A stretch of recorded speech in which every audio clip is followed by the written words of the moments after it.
Tonight, we'll explore the gentle wisdom of Zen Buddhism together. Not as complex philosophy or distant ideas, but as simple truths that have helped people find peace for centuries. Before we begin, feel free to share what time it is and where you're listening from. Zen Buddhism reminds us that life becomes easier when we stop fighting against it. When we release our grip on how things should be and open to how things are. When we let go of the constant effort to control everything and trust the natural flow of existence. The teachings we'll discover aren't about achieving something or becoming someone different. They're about recognizing what's already here. The peace you're looking for isn't far away. It's as close as this breath, this moment, right now. You don't need to do anything special tonight. Just listen with a quiet mind. Let the stories and teachings wash over you like gentle waves. Some will resonate deeply. Others will simply pass by. Both are perfectly fine. Take a slow, deep breath. Let your body settle into comfort. Let's begin this journey together. In Zen Buddhism, there's a teaching that seems backward at first. It says that the more we try to control life, the more it slips away from us. The tighter we grip, the less we actually hold. This isn't just philosophy. It's a practical observation about how life works. We spend so much energy trying to force outcomes, trying to make things happen exactly as we planned, trying to prevent anything from going wrong. We believe that if we just plan carefully enough, work hard enough, control tightly enough, we can make life bend to our will. This constant effort exhausts us. It creates tension in our bodies and anxiety in our minds. We become like someone trying to hold water in a clenched fist. The tighter we squeeze, the more slips through our fingers. But Zen offers a different way. It teaches us that true strength isn't found in gripping tighter. It's found in learning when to let go, in trusting the natural flow of things, in doing what we can with skill and care, then releasing what we cannot control. This is sometimes called effortless effort, or wu wei in Chinese, action without strain, movement without force. This doesn't mean giving up or becoming passive. It doesn't mean we stop caring or stop trying. It means understanding the difference between what's ours to influence and what belongs to the larger movement of life itself. When we learn this difference, something remarkable happens. Life becomes easier. We become more effective, not less. We find peace, not because everything goes our way, but because we've stopped fighting with reality. We've learned to work with the current instead of swimming against it. Let's explore a story that shows this truth. There was a farmer named Hiroshi who worked a plot of land in a valley surrounded by mountains. He had inherited this land from his father, who had received it from his father before him. 3 generations of farming wisdom lived in Hiroshi's memory. But Hiroshi was different from his father and grandfather. They had worked with a certain ease, accepting what each season brought. Hiroshi wanted more control. He wanted to guarantee success, to eliminate all uncertainty, to force the land to produce exactly what he planned. Each spring, Hiroshi would create detailed schedules for planting. He calculated the exact day each seed should go into the ground based on weather patterns he'd studied. He measured the precise depth for each type of crop. He determined the optimal spacing between plants down to the inch. He kept notebooks filled with observations, charts tracking every variable he could think of. His wife would sometimes find him sitting up late at night, studying his records by lamplight. "Come to bed," she would say gently. "The seeds will grow whether you sleep or not." But Hiroshi couldn't rest. There was always something more to plan, something more to control. When the rains came too early or too late, Hiroshi would become anxious. This wasn't in his plan. He would check his fields multiple times each day, looking for problems, searching for anything that didn't match his expectations. His shoulders would tense. His jaw would clench. He carried a constant worry that something would go wrong. If he noticed a plant growing slower than the others, he would dig it up to examine the roots. If the leaves looked slightly different from what his books described, he would apply treatments. He was constantly intervening, constantly adjusting, constantly trying to force the plants to grow according to his vision. His neighbor, an old farmer named Satoshi, would sometimes watch Hiroshi from across the fence. Satoshi worked his own land with a different approach. He planted his seeds with care, then trusted them to grow. He watered when the soil was dry. He weeded when necessary. But mostly, he let the plants do what plants naturally do. Satoshi would arrive at his field in the morning, walk through it once, do what needed doing, then sit under a tree and drink tea.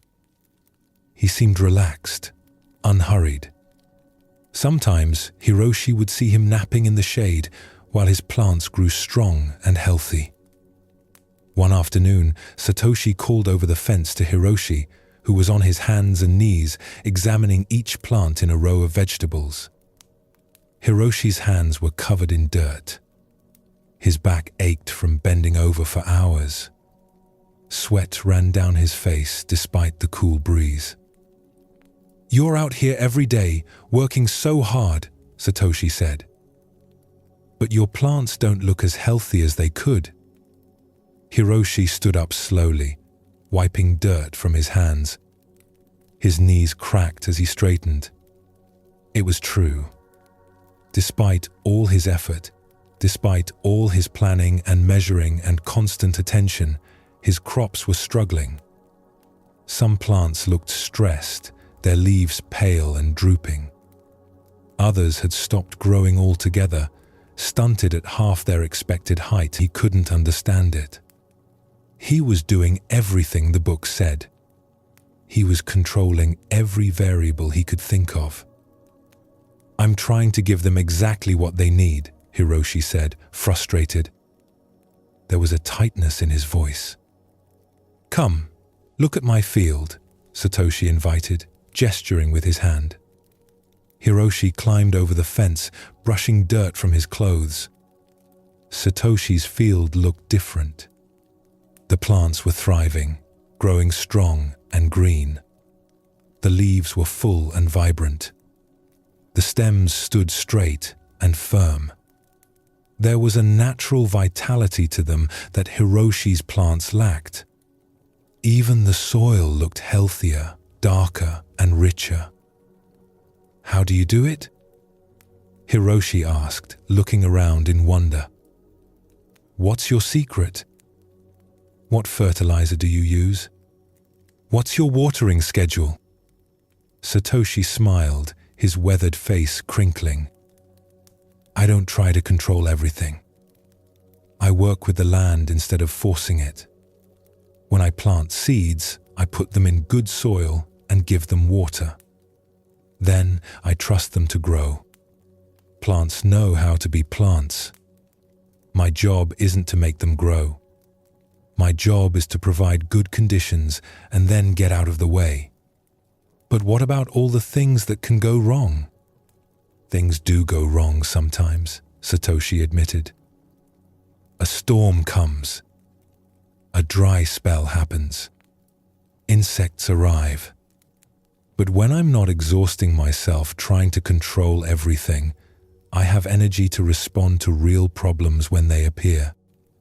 And the plants, when they're not constantly disturbed, become stronger. They develop deep roots. they learn to adapt to changing conditions. Hiroshi looked back at his own field. He realized something. His constant interference was actually weakening his plants. By digging them up to check roots, he was disrupting their growth. By applying treatments at the slightest variation, he was preventing them from developing their own strength.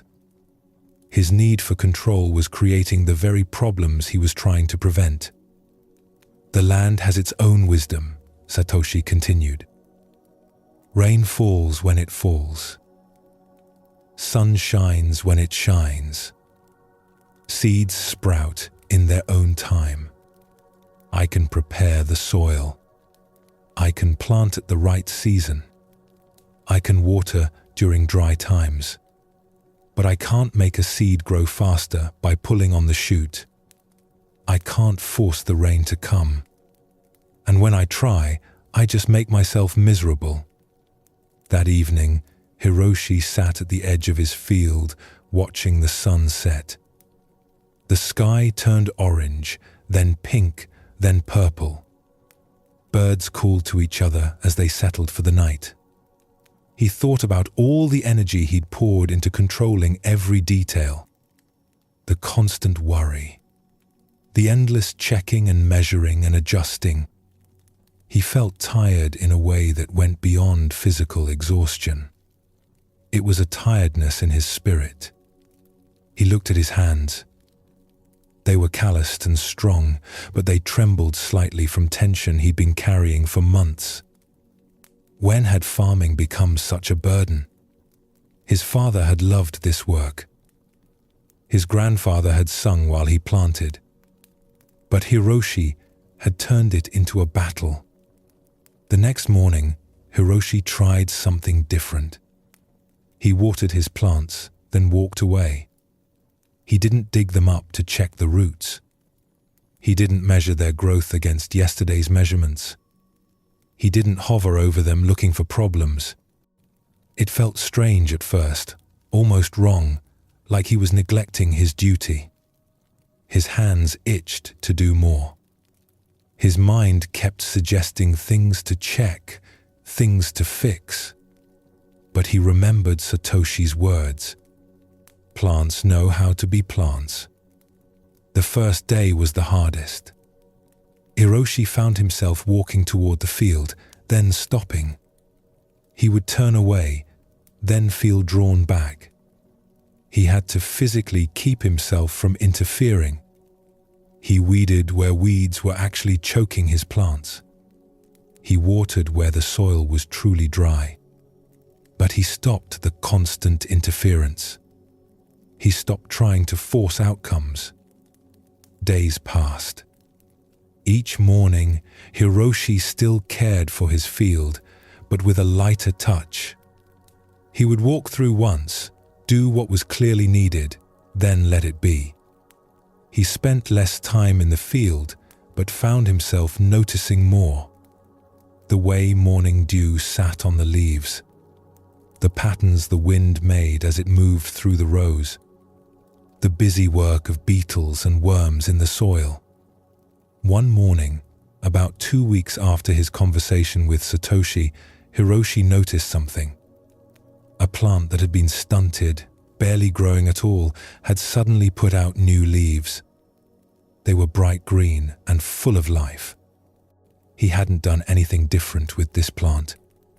He'd simply stopped disturbing it. He walked further. More plants were showing signs of recovery. Without his constant disturbance, they were growing stronger. Their roots went deeper, searching for water and nutrients on their own. Their leaves grew fuller, reaching for sunlight.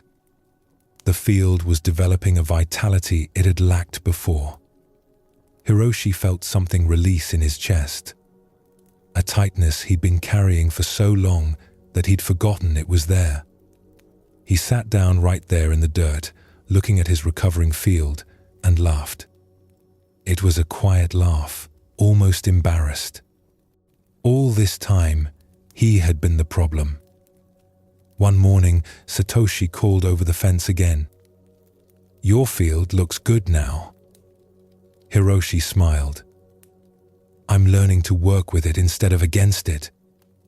I'm learning that my need for control was the biggest problem of all."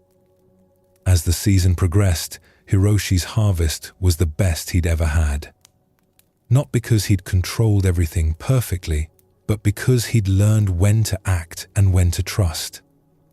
He'd discovered that there's a wisdom in the natural flow of things that's greater than any amount of planning or forcing. He still prepared his soil carefully. He still planted with attention. He still tended his crops with care. But he no longer exhausted himself trying to control what was beyond his control. He'd learned the difference between responsible action and anxious interference. Years later, when younger farmers would ask Hiroshi for advice, he would tell them, "Do what you can, then trust what you cannot control. The land knows how to be land. Seeds know how to grow. Your job is to provide good conditions and get out of the way. The hardest part of farming isn't the work. It's learning to let go." In Zen Buddhism, this story points to a fundamental truth about the nature of control. We often believe that more effort means more control, and more control means better outcomes. But this isn't always true. Sometimes our constant interference prevents the natural wisdom of things from unfolding.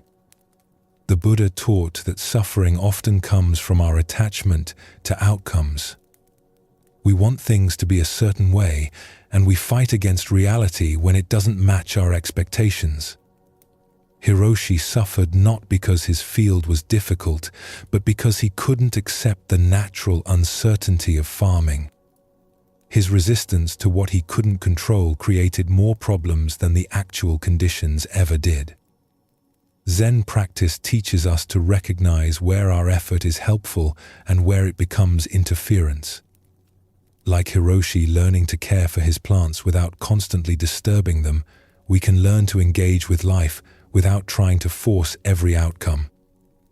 This is the wisdom of Wu Wei, doing without overdoing, acting without forcing. Let's look at another story that shows this teaching from a different angle. There was a potter named Yuki who lived in a village known for its ceramics. She had studied pottery since childhood, learning the techniques from her mother, who had learned them from her grandmother. Yuki knew all the traditional methods. She understood glazes and firing temperatures and the properties of different clays. Her knowledge was vast, her technical skill undeniable. But despite all her knowledge, despite all her training, Yuki struggled with her work. She had a vision of perfect bowls, perfect vases, perfect teacups. She could see them clearly in her mind, every curve exactly right, every surface flawlessly smooth. She would start each piece with a clear image of exactly how it should look. Then she would try to force the clay to match that image. The clay had other ideas.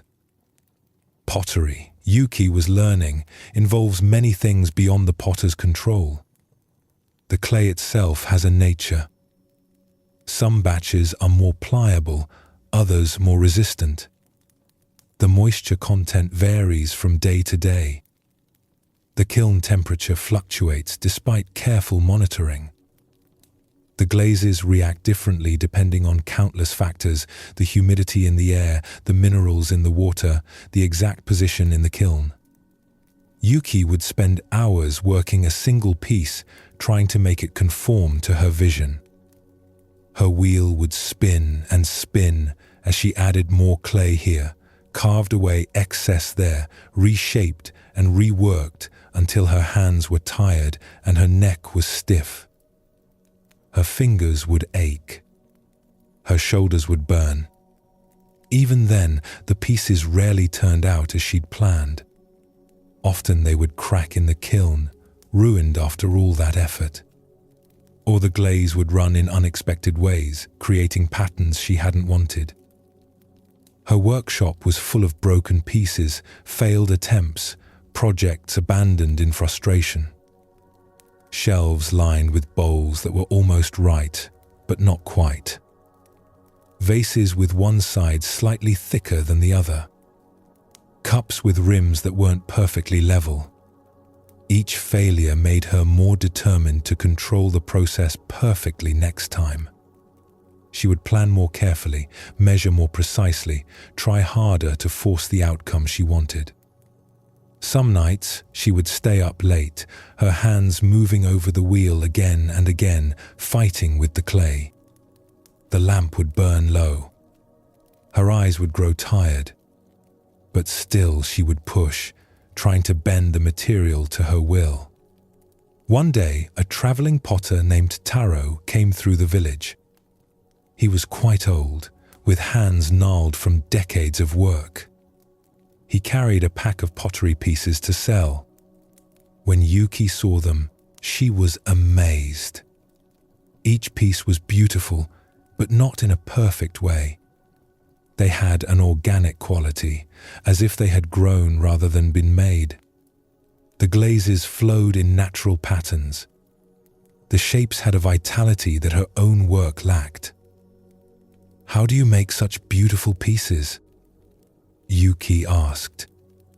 Taro smiled. "I don't make them. The clay and I make them together. I don't understand. Come, let me show you." Taro asked if he could use her wheel. Yuki agreed, curious to watch him work. She expected to see some special technique, some secret method she'd been missing. But Taro's approach was surprisingly simple. He took a lump of clay and placed it on the wheel. His movements were unhurried, almost casual. As the wheel began to spin, his hands touched the clay gently. Not grabbing or forcing, just touching, feeling. He seemed to be listening to it with his fingers. His eyes were half closed in concentration. Yuki watched his hands closely. They moved with a lightness she'd never seen before. No tension in the fingers. No gripping or pushing. "This clay is soft today," he said after a moment. "It wants to be something with curves." He began shaping a bowl, following what the clay seemed to want rather than imposing a predetermined form. His hands moved in response to what he felt, adjusting as the clay responded. The bowl rose on the wheel, growing taller. Yuki expected him to force it into a specific shape, but instead he seemed to be having a conversation with the material. When the clay wanted to curve outward, he allowed it. When it wanted to thin, he supported that movement. When the clay resisted in one direction, Taro didn't force it. He adjusted his approach, working with what the clay was offering. His hands moved with confidence, but without tension. He was guiding the clay, but also letting it guide him. It was like watching a dance where both partners led and followed at the same time. "You see," Taro explained as he worked, "clay has a nature. It's not an enemy to conquer. It's a partner to dance with. When I feel what the clay wants to do, I can work with that desire. The piece becomes stronger because it follows the natural grain and character of the material." Yuki had never thought of it this way. She had always seen the clay as something to be mastered, controlled, forced into the right form. The idea that it had desires, that it wanted to be something, was completely new. Yuki watched closely. She saw how Taro's touch was firm, but not forceful. How he responded to what was happening rather than trying to control every moment. When an unexpected curve appeared, he incorporated it into the design rather than fighting to eliminate it. After Taro shaped the basic form, he stepped back. "Now the clay needs to rest," he said. "It needs time to firm up a bit before I can refine it. If I keep working it while it's this soft, I'll just create problems." Yuki usually hated this waiting period. She wanted to keep working, keep controlling, keep making progress. But Taro seemed content to let the clay be. The next day, Taro returned to the piece. The clay had stiffened overnight. Now he worked on the details, trimming the base, smoothing the walls. His movements were economical, precise. He did what was needed and nothing more. "Most problems in pottery come from working too much," Taro said. "Overworking. Trying to fix every tiny imperfection. Refusing to let the piece have its own character. When I was young, like you, I thought more effort always meant better results. I would work a piece until my hands cramped, trying to make it perfect. But clay doesn't respond well to force. It becomes tired, loses its structure, collapses. But how do you make good work without controlling everything?" Yuki asked. "By understanding the difference between skill and control. Skill means knowing how to work with the material. Control means trying to dominate it. I use skill to guide, to suggest, to support. But I let the clay be clay. I work with its nature instead of against it." Over the following weeks, Yuki tried this different approach. Instead of starting with a fixed vision and forcing the clay to match it, she would center a lump of clay on the wheel and feel what it wanted to become. She would notice its texture, soft or firm. She would feel its moisture, whether it was wet or dry. She would sense its responsiveness, whether it moved easily or resisted. Then she would work with what she felt. At first, this was difficult. Her mind kept wanting to impose its plan. She would sit at the wheel and her thoughts would say, "Make a bowl. Make it this tall. Make it this wide." She would catch herself forcing, pushing, trying to control. Her old habits were strong. But gradually, she learned to soften her approach, to listen with her hands, to respond rather than command.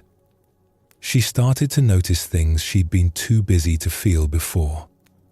The way clay warmed under her fingers, the slight variations in texture that indicated how it would behave, the moment when clay wanted to rise and the moment when it wanted to spread.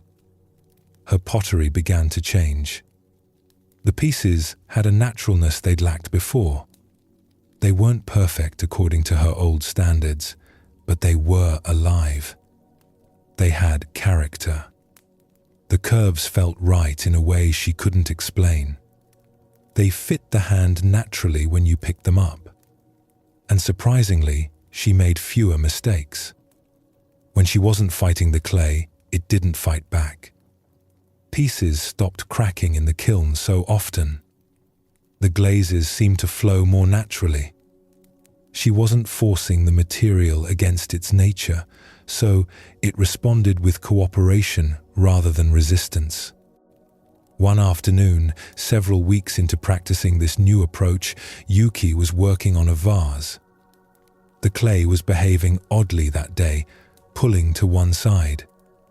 In the past, this would have frustrated her terribly. Her old instinct was to force it back to center, to make it symmetrical, to control it. Her hands would start to do this automatically. But she stopped herself. She remembered Taro's teaching. She let the clay pull. She worked with that movement instead of against it. The vase became asymmetrical, leaning gently to one side. It wasn't what she'd planned. It didn't match any image she'd had in her mind. But it was beautiful in its own way. It had a grace that symmetry couldn't have given it. That vase became one of her best pieces. When she fired it and applied the glaze, the asymmetry made the glaze flow in an unexpected pattern, like water running down a hillside. People who saw it said it looked like a flower bending toward light. It had a life to it that her more controlled, symmetrical pieces lacked. It felt alive in your hands. Yuki kept that vase on a shelf in her workshop. Sometimes, when she found herself falling back into old patterns of control and force, she would look at it. It reminded her of what becomes possible when we stop fighting. She learned something from pottery that extended far beyond her craft. She learned that resistance and force create problems. That working with the nature of things, rather than against it, leads to better outcomes. That some of the best results come when we release our rigid plans and respond to what's actually happening. The clay had taught her about life itself, about knowing when to act and when to allow, about the difference between guidance and control, about trusting that things have their own wisdom, their own path, their own nature that we can work with, but never truly dominate. Years later, Yuki became known throughout the region for her pottery. People said her pieces had a special quality, a naturalness that made them feel like they belonged in your hand, like they'd always existed. When young potters came to study with her and asked her secret, she would take them to her wheel. She would place a lump of clay on the wheel and say, "Put your hands here. Feel it. Don't think about what you want to make. Feel what the clay wants to become." And then she would add, "I learned to stop fighting with the clay. I learned that trying to control everything was the one thing preventing me from making good work. Now I work with what is, rather than forcing what I think should be. This is the secret, if there is one. Partnership, not domination. Response, not control." This story shows us another dimension of the Zen teaching about control. Yuki's struggle wasn't with lack of knowledge or skill. She had plenty of both. Her struggle was with her relationship to the creative process itself. Her need for control was blocking the natural flow that makes good work possible. In Zen Buddhism, there's a concept called beginner's mind. It means approaching each moment fresh, without rigid expectations about how things should be. Yuki discovered this when she learned to feel what each lump of clay wanted to become, rather than imposing a predetermined vision. She moved from force to response, from control to cooperation. The Buddha taught about what he called right effort. This doesn't mean maximum effort or constant striving. It means appropriate effort, effort that's aligned with the nature of what you're working with. Hiroshi discovered this in his fields. Yuki discovered this at her wheel. They both learned that more force doesn't always mean better results. This teaching applies to all aspects of life. When we try to control relationships, demanding that people be exactly who we want them to be, we often push them away. When we try to control our emotions, suppressing them or forcing them to change, they often become more intense. When we try to control outcomes, gripping them so tightly that we can't adjust when circumstances shift, we exhaust ourselves and miss opportunities that don't fit our narrow plan. Zen practice invites us to do what we can with skill and care, then release the outcome. To engage fully without demanding that things turn out exactly as we planned. This isn't passivity. It's not giving up or being careless. It's a more refined kind of action, one that works with the grain of reality rather than against it. Think of a river. It doesn't force its way through the landscape. It finds the path of least resistance. But over time, moving with patience and persistence, it shapes entire canyons. This is the power of working with rather than against. Like Hiroshi learning to farm with trust and Yuki learning to pot with responsiveness, we can learn to meet life with less force and more wisdom. We can learn that letting go of control doesn't mean losing power. Often, it means discovering a deeper kind of effectiveness, one that flows with life instead of fighting against it, one that accomplishes more by forcing less, one that finds strength not in rigid grip but in flexible response. One of the most helpful discoveries in Zen Buddhism is understanding what the mind actually is. We often think our mind should behave in certain ways. We believe we should be able to control our thoughts, turn them on and off like a lamp. When thoughts keep coming, especially uncomfortable ones, we think something is wrong with us. But Zen teaching offers a different view. The mind is more like the sky than like a machine we operate. Think about the sky for a moment. Clouds come and go. Rain falls. Sunshine breaks through. Storms pass. The sky doesn't try to control any of this. It simply allows everything to move through it. And underneath all the changing weather, the sky itself remains clear and spacious. Your mind works in a similar way. Thoughts come and go like clouds. Feelings rise and fall like weather patterns. Sensations appear and disappear like passing rain. And beneath all this movement, awareness itself remains unchanged, just watching, just present. This understanding brings a particular kind of ease.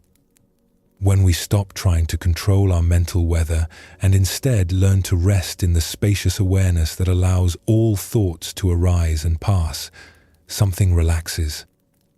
We discover that thoughts aren't the problem. Our fight with thoughts is the problem. Let's look at a story that shows this truth. In a monastery nestled in the mountains, there lived a young monk named Nobu. He had come to the monastery with a sincere wish to find peace. But instead of peace, he found his mind more active than ever. During meditation, thoughts would race through his mind like horses galloping across a field. He couldn't make them stop. Nobu would sit on his cushion, close his eyes, and try to make his mind quiet. But the moment he tried to empty his thoughts, more would flood in. Memories from childhood, worries about whether he was doing meditation correctly, plans for the day ahead, judgments about other monks, random images and sounds and fragments of conversations. His mind felt like a busy marketplace, full of noise and movement. This troubled Nobu deeply. He believed that meditation meant having no thoughts at all. He had heard stories of masters who could sit for hours in perfect mental stillness. He wanted to be like them, but his mind refused to cooperate. The harder he tried to stop his thoughts, the more thoughts seemed to appear. He would spend entire meditation sessions fighting with his mind. A thought would arise, and he would push it away. Another would appear, and he would struggle to suppress it. It was exhausting work, and it left him feeling worse than before he started. He began to think there was something wrong with him. Perhaps he wasn't meant for this path.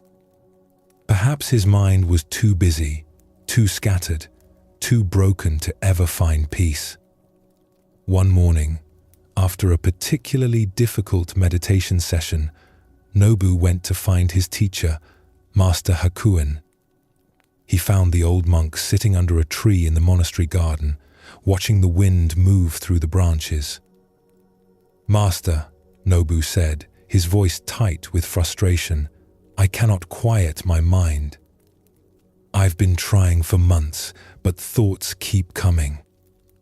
I push one away and 10 more appear. I'm failing at meditation." Master Hakuin looked at him with kind eyes. "Come, sit beside me." Nobu sat down on the ground next to his teacher. The grass was cool and slightly damp from the morning dew. They sat in silence for a while, watching the tree branches sway in the wind. Leaves rustled with a soft, continuous whisper. Birds called to each other from hidden places in the foliage. A breeze touched their faces, carrying the scent of pine from the mountains beyond. Nobu tried to sit quietly, but his mind was already busy. He was thinking about what his teacher might say. He was judging himself for complaining. He was hoping for some secret technique that would finally make everything quiet. His thoughts moved in circles even as he sat there. "What do you see?" Hakuin finally asked, his voice gentle. "I see the tree," Nobu replied. "The branches moving in the wind." "Is the tree fighting with the wind?"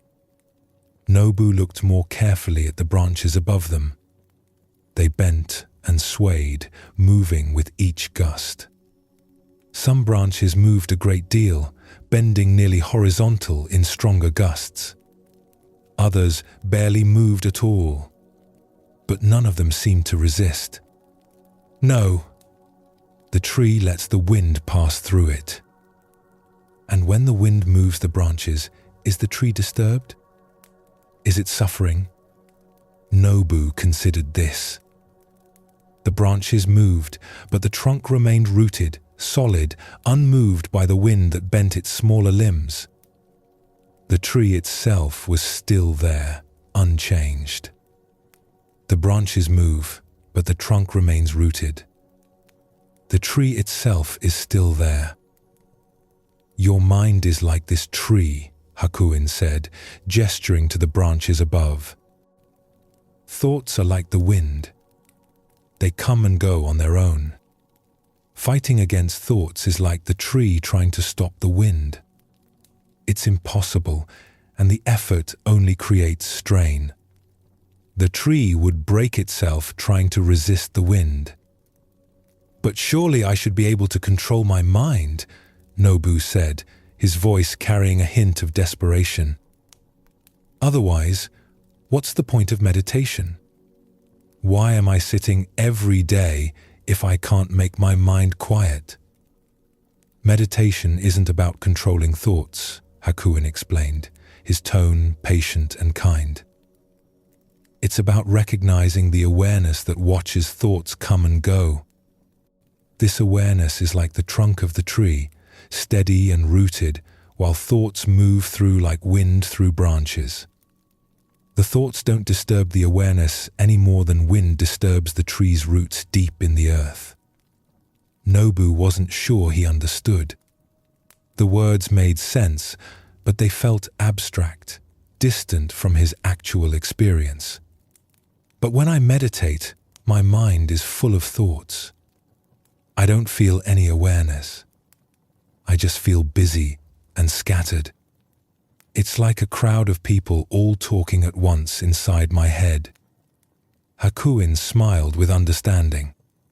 "That's because you're identifying as the thoughts themselves. You think you are your thinking. But notice this.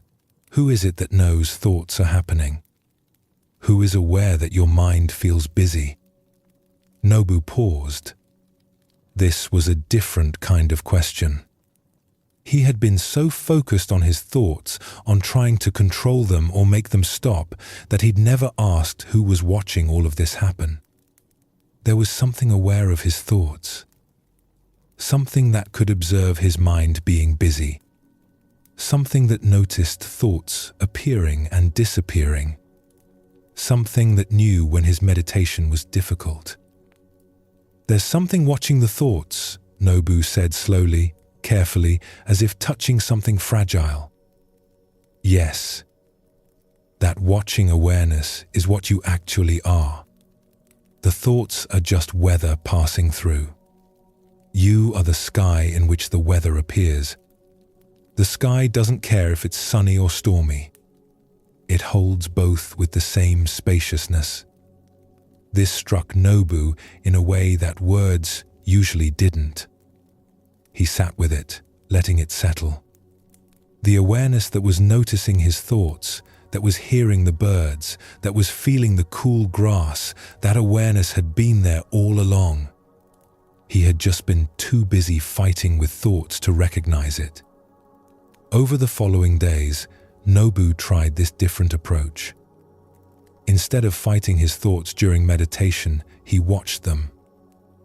He would sit on his cushion in the meditation hall, feeling the firm support beneath him, hearing the breathing of other monks around him. Then he would simply notice what his mind was doing.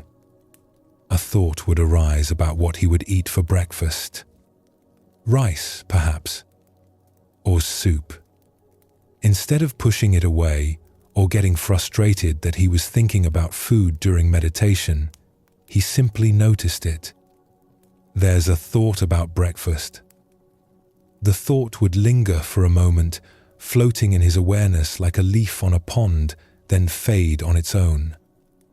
He didn't make it go away. It just went. Another thought would come, a memory of his family home. He could see his mother's face, hear his father's voice. In the past, this would have triggered a whole chain of thoughts, memories leading to more memories, eventually spiraling into homesickness or regret. But now, he simply observed. There's a memory. He watched it appear, stay briefly, then dissolve like mist in sunlight. He wasn't trying to make it go away. He wasn't holding on to it. He was just watching, the way you might watch clouds drift across the sky. At first, this felt strange to Nobu. He was so used to fighting his thoughts that simply watching them felt like doing nothing. His old habit would reassert itself. He would catch himself getting tense, preparing to push a thought away.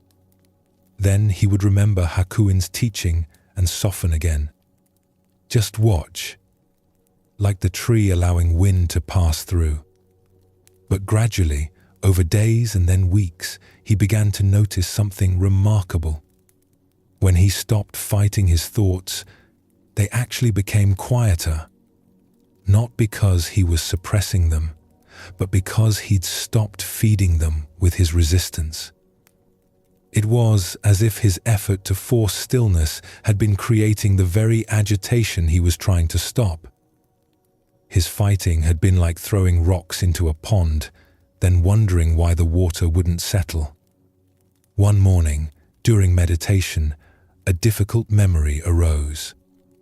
It was something he had felt ashamed about for years, a time when he had been unkind to a younger brother. In the past, Nobu would have immediately tried to push it away, creating an internal battle that could last the entire meditation session and sometimes longer. The memory was uncomfortable, and his instinct was to reject it, to make it disappear. This time, he simply watched the memory appear.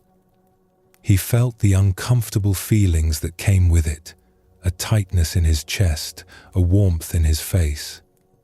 He noticed the thoughts that surrounded it, judgments about himself, wishes that he had acted differently.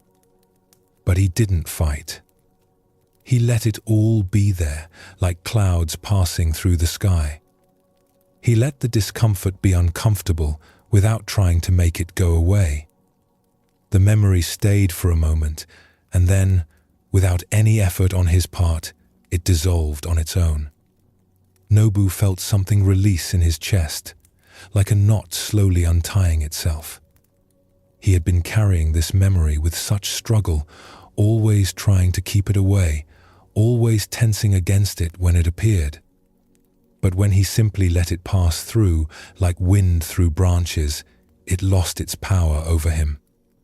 It was just another thought, another piece of weather moving through. "Master Hakuin," Nobu said later that day, finding his teacher again in the garden, "I think I'm beginning to understand. The problem wasn't my thoughts. The problem was my relationship with my thoughts. I was treating them like enemies, like invaders I had to fight off." "Yes," Hakuin replied, looking up from the vegetables he was tending. "When we fight with our mind, we create two problems where there was only one: the thought itself and our struggle against it. But when we simply watch thoughts come and go, they pass like everything else. They're not good or bad. They're just mental weather. Rain isn't bad. Wind isn't bad. They're just what happens."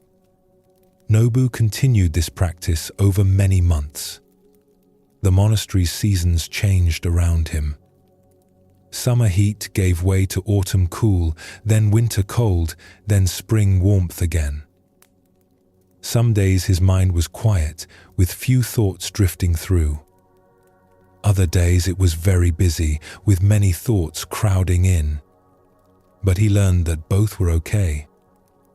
He didn't need to prefer quiet days over busy days. Quiet wasn't better than busy. Clear weather wasn't better than stormy weather. They were just different.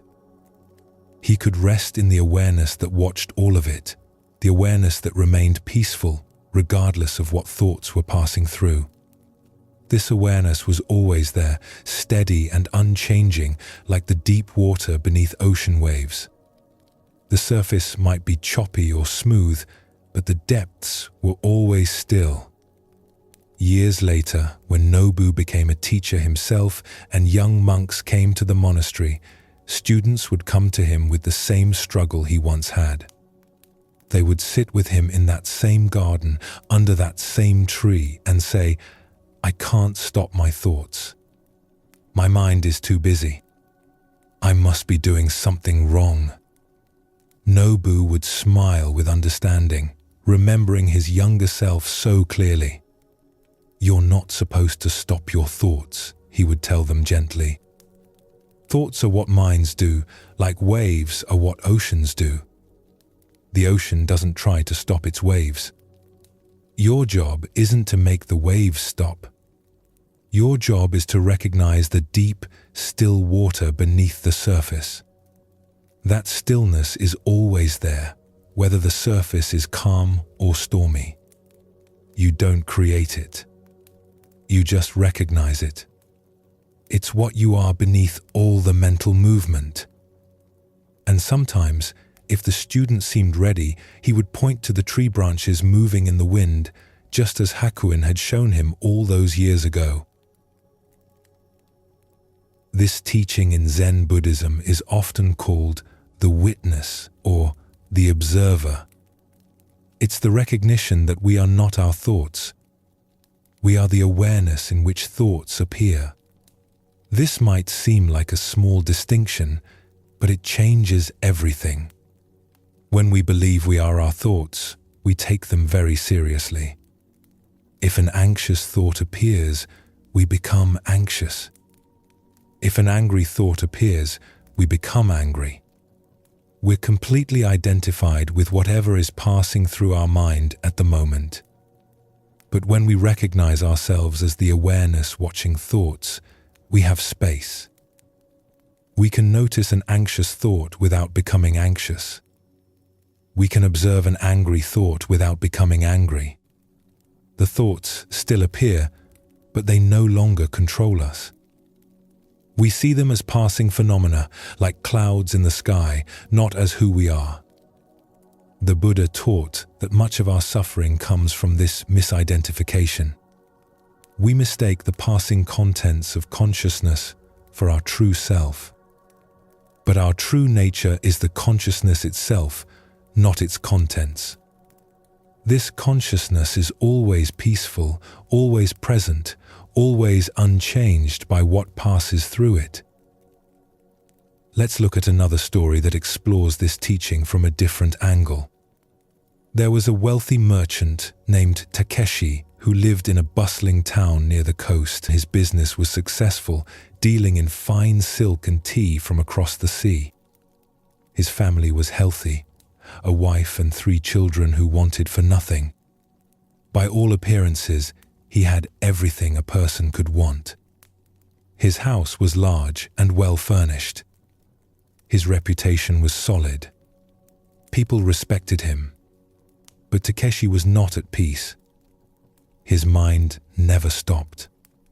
From the moment he woke until the moment he finally fell into exhausted sleep, his thoughts raced.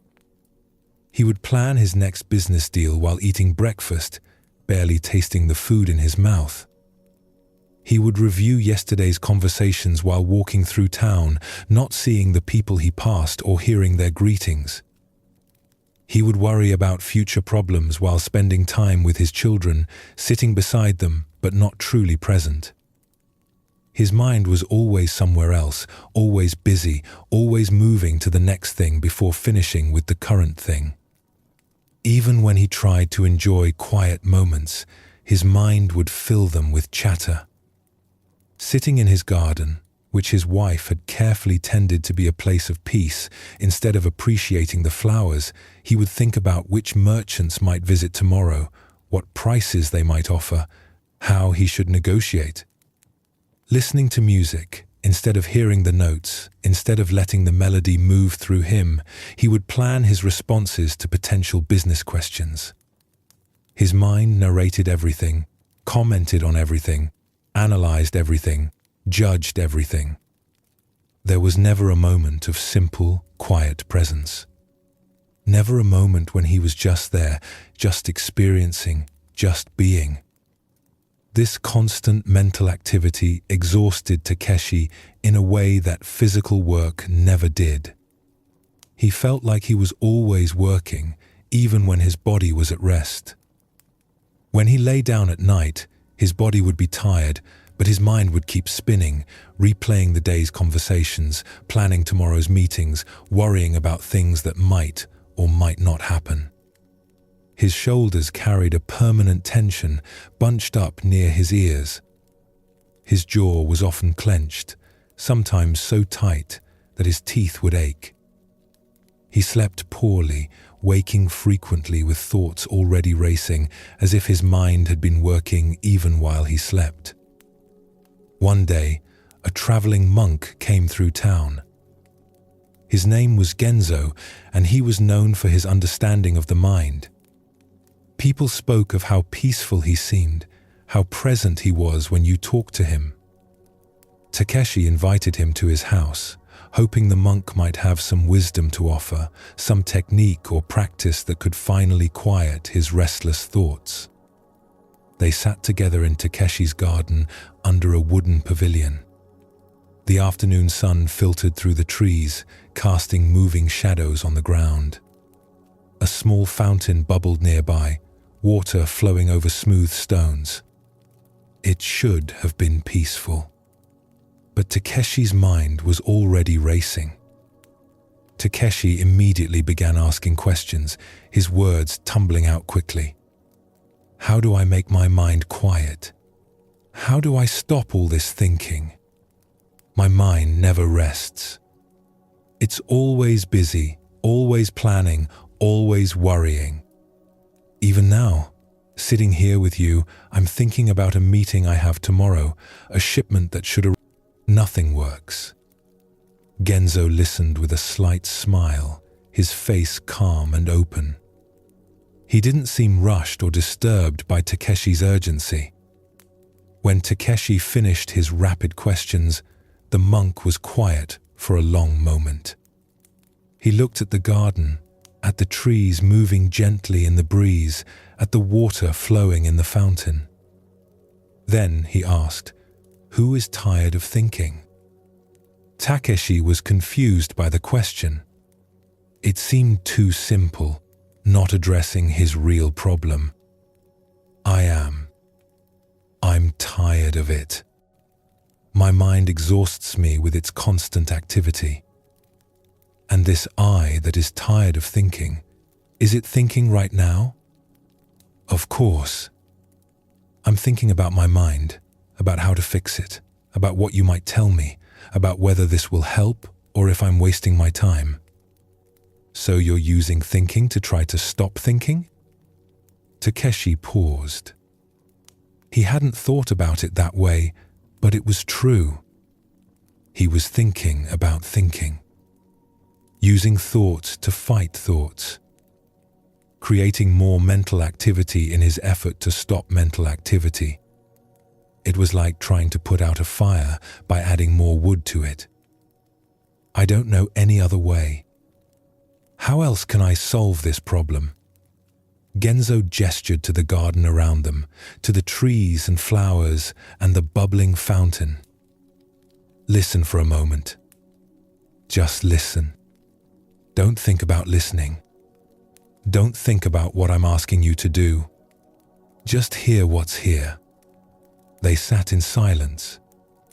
At first, Takeshi's mind continued its usual chatter, making comments about the silence, wondering what the monk was doing, judging whether this simple exercise could possibly help with his complex problem, thinking about how much time he was spending here when he had so much work waiting. But Genzo had said to listen, so Takeshi tried to focus on sounds. He tried to actually hear instead of think about hearing. He heard birds singing in the trees above them. Not just birds, but the specific calls, high chirps and lower warbles, some close by and some distant. He heard the rustle of leaves in the breeze, a soft, continuous whisper that rose and fell. He heard the distant sound of the ocean, waves rolling onto the shore, a rhythmic shh that he usually never noticed, even though he lived so close to the water. He heard the fountain bubbling beside them, water trickling and splashing over the smooth stones. He heard the creak of the wooden bench beneath him as he shifted his weight slightly. He even heard his own breathing, the soft sound of air moving in and out of his body. "What do you notice?" Genzo asked after a while, his voice quiet and gentle, not interrupting the listening but adding to it. "I hear birds," Takeshi said, still listening even as he spoke. "Wind in the leaves, the ocean, the fountain, the wood beneath me, my own breath. And while you were listening to those sounds, truly listening with your full attention, where were your thoughts about tomorrow's meeting? Where were your worries about next week's shipment? Where were your reviews of past conversations?" Takeshi realized something that surprised him. While he was actually listening, giving his full attention to the sounds around him, his mind had been quiet. Not because he'd forced it to be quiet, not because he'd suppressed his thoughts or pushed them away, but because his attention was occupied with direct experience instead of mental commentary. The thoughts had simply stopped on their own when he was fully engaged in the act of hearing. "They were gone," he said with surprise, his eyes widening slightly. "But now they're back. Now I'm thinking about the fact that they were gone, thinking about what that means, wondering if I can make it happen again, analyzing this experience." "They come and go," Genzo said, nodding as if this was exactly what he expected to hear. "Thoughts are like visitors to your house. They arrive uninvited, walking through your open gate. They stay for a while. They leave. The problem is that you've been treating every visiting thought as if it's your master. The moment a thought appears, you bow to it. You serve it. You follow it wherever it leads. You give it all your attention and energy. You believe everything it tells you. But I don't choose my thoughts. They just come." "Exactly. You don't choose them. So why do you take responsibility for them?" Why do you believe them? Why do you follow them? This was a new idea for Takeshi. He had always assumed that because thoughts appeared in his mind, they were his thoughts, and therefore he should pay attention to them, believe them, act on them. Think of it this way, Genzo continued. If a stranger walked through your gate and started giving you orders, would you obey? Would you believe everything they said? Would you let them control your actions? No, of course not. But when a thought walks through your mind and gives you orders, tells you to worry, tells you to plan, tells you to judge, you obey immediately. You give it more authority than you'd give a stranger. Takeshi sat with this. His mind was indeed like a gate that stood open, with thoughts wandering in and out constantly. He had been treating each thought as if it deserved his complete attention and belief. So what should I do with thoughts? He asked. You don't need to do anything with them, Genzo said. Watch them come. Watch them go. Like watching people walk past your house. Some people you might invite in. Others you simply let pass by. You don't need to fight with them or chase them away. You just don't follow them. Over the following weeks, Takeshi practiced this new way of relating to his thoughts. When a thought about business would arise during the day, he would notice it. There's a thought about tomorrow's meeting. He wouldn't fight it or try to make it go away or tell himself he shouldn't be thinking about it.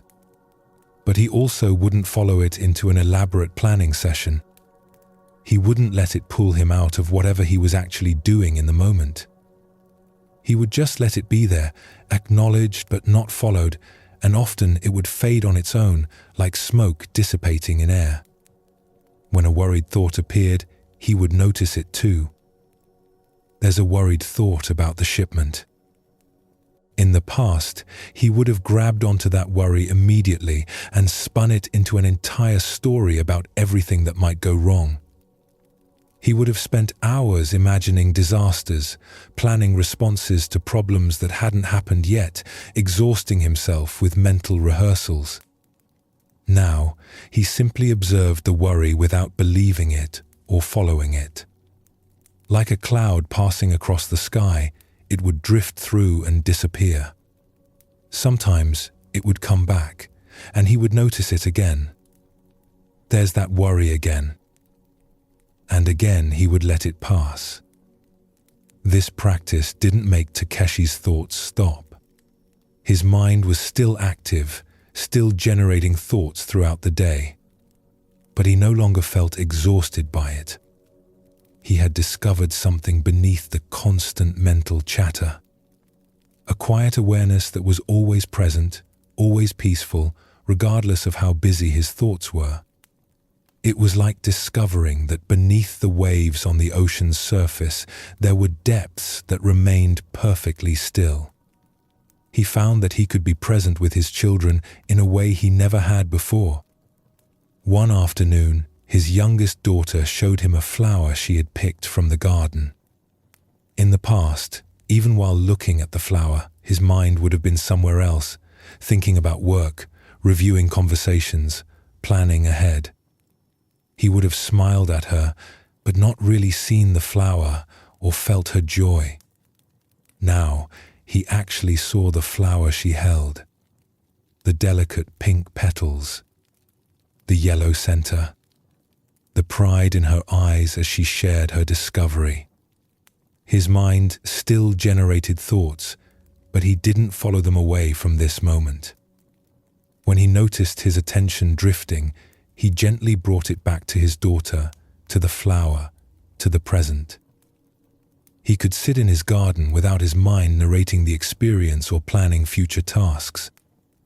He could simply be there, seeing the flowers his wife had planted, feeling the warmth of the sun, hearing the fountain's gentle sound. Thoughts would still drift through. I should ask the gardener about those roses. Tomorrow I need to, but he didn't follow these thoughts.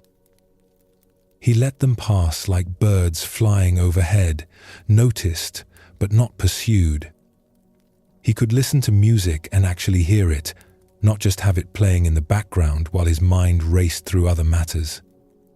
The notes would rise and fall, and he would be there with them, present to the actual experience of sound entering his ears. His chest would move with the melody. His breath would slow. Thoughts still came, but they no longer carried him away from the music. One evening, several weeks into this practice, he sat in his garden as the sun set behind the mountains in the distance. The sky turned from blue to orange to pink to purple, colors shifting moment by moment. His mind was relatively quiet, though not completely empty. A few thoughts drifted through, lazy and slow. Plans for tomorrow's meeting with a tea merchant. A memory from earlier in the day when he had laughed with his wife. A passing worry about a business matter that needed attention next week.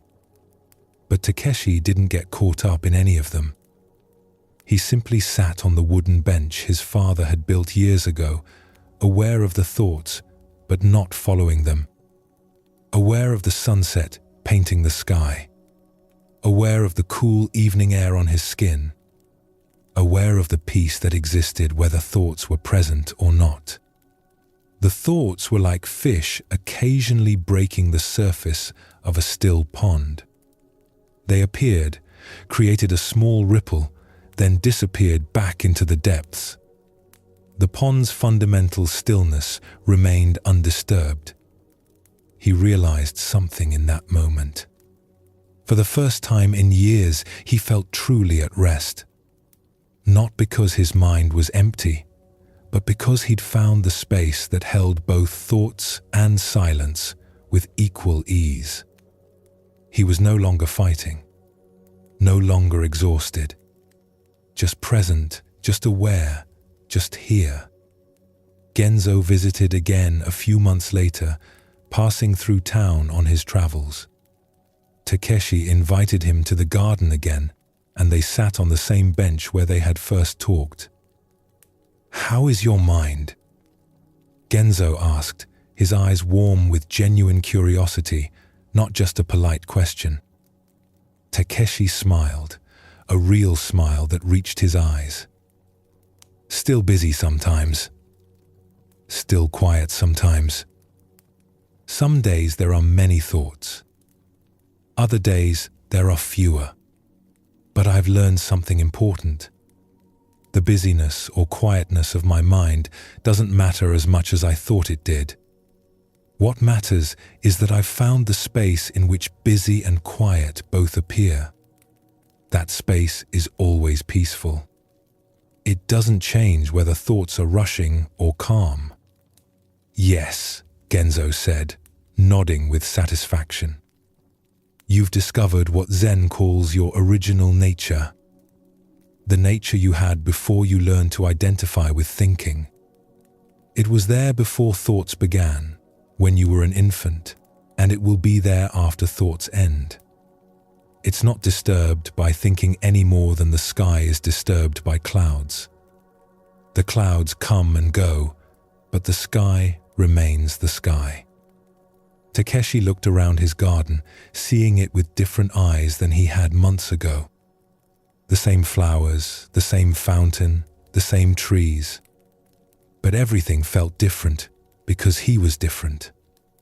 Or rather, he had discovered what had been there all along, hidden beneath years of constant mental noise. "I thought peace meant having a quiet mind," Takeshi said. "But peace is actually the awareness that watches both quiet and busy minds. It's what I am, not what I achieve." Genzo smiled. "Now you understand." This teaching points to something central in Zen Buddhism, the difference between the contents of consciousness and consciousness itself. Takeshi's suffering didn't come from having thoughts. It It came from believing he was his thoughts, from identifying completely with the mental chatter. When we recognize that we are the space in which thoughts appear, everything changes. We can think without being consumed by thinking. We can experience mental activity without being exhausted by it. We discover a rest that doesn't depend on thoughts being absent. The mind will produce thoughts. This is its nature. Trying to stop thinking is like trying to stop the heart from beating. It's not the goal of Zen practice. The goal is to recognize what we are beneath the thinking. To find the awareness that watches thoughts come and go without being caught up in them. This awareness is always present. It's present when the mind is busy. It's present when the mind is quiet. It's the constant in all our changing mental states. And it's inherently peaceful, not because it has achieved peace, but because peace is its nature. Like Nobu learning that thoughts are like wind through branches and Takeshi discovering the space beneath mental chatter, we can find this peaceful awareness in ourselves. It's not something we create or achieve. It's what we are when we stop identifying with the passing contents of our mind. It's here right now, aware of these words, present beneath whatever thoughts are moving through at this moment. In Zen Buddhism, there's a fundamental teaching about the nature of reality. Everything changes. Nothing stays the same. The flower that blooms today will wilt tomorrow. The child becomes an adult. The strong body grows old. The seasons turn endlessly. Nothing is permanent. This might sound sad at first. We want things to last. We want to hold on to the good moments, the people we love, the things that bring us joy. We build our lives trying to create stability, trying to make things permanent. But Zen teaches us that this very desire for permanence is what creates suffering. When we resist change, we fight against the basic nature of existence. It's like standing in a river and trying to stop the water from flowing. We exhaust ourselves in a battle we can never win. But when we learn to accept impermanence, something remarkable happens. We become free. We can enjoy things fully, precisely, because they won't last forever. We can be present to life as it actually is, not as we wish it would be. This doesn't mean giving up or becoming passive. It means engaging fully with each moment while knowing that this moment, like all moments, will pass. It means loving without trying to freeze time. It means building without demanding that what we build lasts forever. Let's look at a story that shows this truth. There was a tea master named Setsuko who lived in a small house at the edge of a village. She was known throughout the region for her skill in the tea ceremony. People would travel many days to experience tea prepared by her hands. But Setsuko was known for something else too. She had a bowl that everyone admired. The bowl was old, passed down through 3 generations of tea masters. It had belonged to Setsuko's grandmother and her grandmother's teacher before that. The glaze was a deep green that seemed to shift in the light.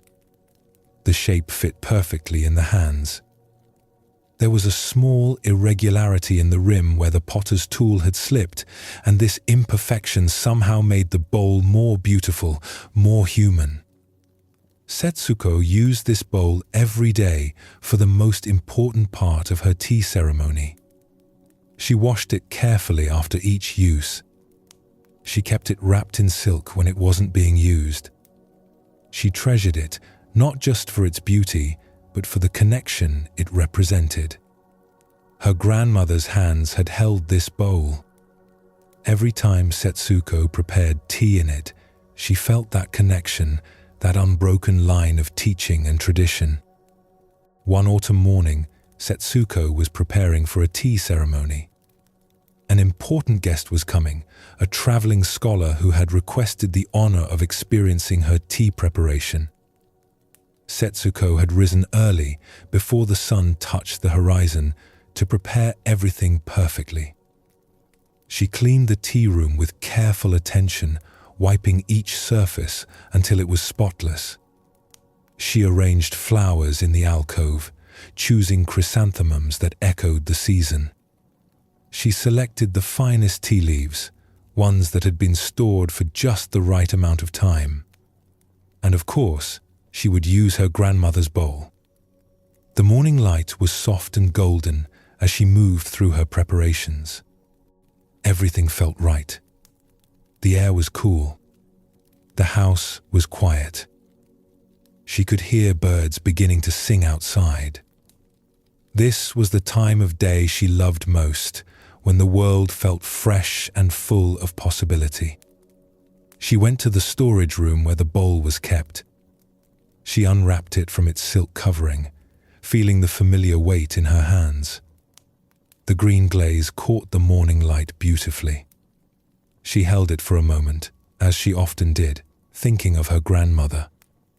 She could almost feel the older woman's presence, her patient teaching, her steady hands guiding Setsuko's learning. As she carried the bowl from its storage place to the tea room, she moved through the corridor with care. She had walked this path thousands of times. She knew every board, every corner. But this morning, something was different. Perhaps her mind was already moving ahead to the ceremony. Perhaps she was thinking about her guest. For just a moment, her attention drifted. Her foot caught on the edge of a mat that had shifted slightly from its usual position. She stumbled. Her hands instinctively tried to catch her balance, and the bowl flew from her grasp. It seemed to move through the air in slow motion, turning slowly, gracefully almost, the green glaze catching the morning light one last time. Then it hit the wooden floor. The sound was sharp and final, echoing through the quiet house. The bowl shattered into many pieces, fragments scattering across the polished wood. Setsuko stood frozen, staring at the destruction. Her breath stopped in her chest. The green glaze was now on a dozen separate shards, each piece reflecting light, but no longer whole. The beautiful shape that had fit so perfectly in hands was destroyed beyond recognition. 3 generations of care, 3 generations of teaching and tradition ended in a single moment of inattention, of clumsiness. Her throat tightened. Her eyes burned with tears that she tried to hold back, but they came anyway, spilling down her cheeks. She felt a pain in her chest that was almost physical, as if something inside her had broken along with the bowl. She knelt down slowly, her legs feeling weak, and began to pick up the pieces. Her hands trembled as she gathered each fragment, treating them with the same care she had shown the whole bowl. She found the piece with the small irregularity in the rim that she had loved so much. That tiny imperfection that had made the bowl feel alive, feel human. Now it was just a broken shard, sharp at the edges. She held it in her palm and felt the weight of loss settle into her chest like a stone. The guest would arrive soon. She should prepare another bowl. She should continue with the ceremony. Her mind told her these things, but her body couldn't move. She sat there among the broken pieces, feeling the pain of losing something precious, something irreplaceable. This wasn't just a bowl. It was a connection to her grandmother, to her lineage, to everything she valued about the tea ceremony. There was a soft sound at the door, gentle footsteps on the wooden floor. Setsuko looked up to see an old woman standing there. She was a neighbor, a widow named Chio who lived alone in a small house nearby and often walked through the village in the early morning, greeting the day with a simple contentment that Setsuko had always admired but never quite understood. "I heard something break," Chio said gently, her voice soft as rain. "May I come in?" Setsuko nodded, not trusting her voice. The tears were still wet on her cheeks. The old woman came and sat beside her on the floor, lowering herself slowly with the careful movement of age. She looked at the broken pieces without speaking for a long moment, just observing, present to what had happened. Then she said, "It was beautiful, this bowl." "It was my grandmother's," Setsuko managed to say, her voice breaking on the words. 3 generations of tea masters used it. And I destroyed it. I wasn't paying attention. I was careless. I failed to protect it. "You didn't destroy it," Chio said, her tone matter-of-fact but not unkind. "It broke. All things that can break will break eventually. This is their nature. This bowl's breaking came today. If not today, it would have come another day, another year. Perhaps when you were older. Perhaps after you had passed it to your own student. The bowl's nature included its breaking, just as a flower's nature includes its wilting, just as fruit's nature includes falling from the tree. But it should have lasted longer. It could have lasted another generation, maybe 2, if I had been more careful, more mindful." Chio picked up one of the larger pieces, turning it in her weathered, lined hands. This bowl served its purpose beautifully for many years. It held tea. It connected you to your grandmother. It brought joy and beauty to everyone who used it. It taught you about care and attention. And now that part of its life is complete. The bowl has done what it came to do. But I'll never use it again. That connection to my grandmother is broken now. "The connection isn't in the bowl," Chio said, looking directly at Setsuko with eyes that were surprisingly bright despite her age. "It's in you. Your grandmother's teaching lives in your hands, in your knowledge, in your care for the tea ceremony, in the way you move, in the attention you bring to each action. The bowl was just clay and glaze. What mattered was never the object.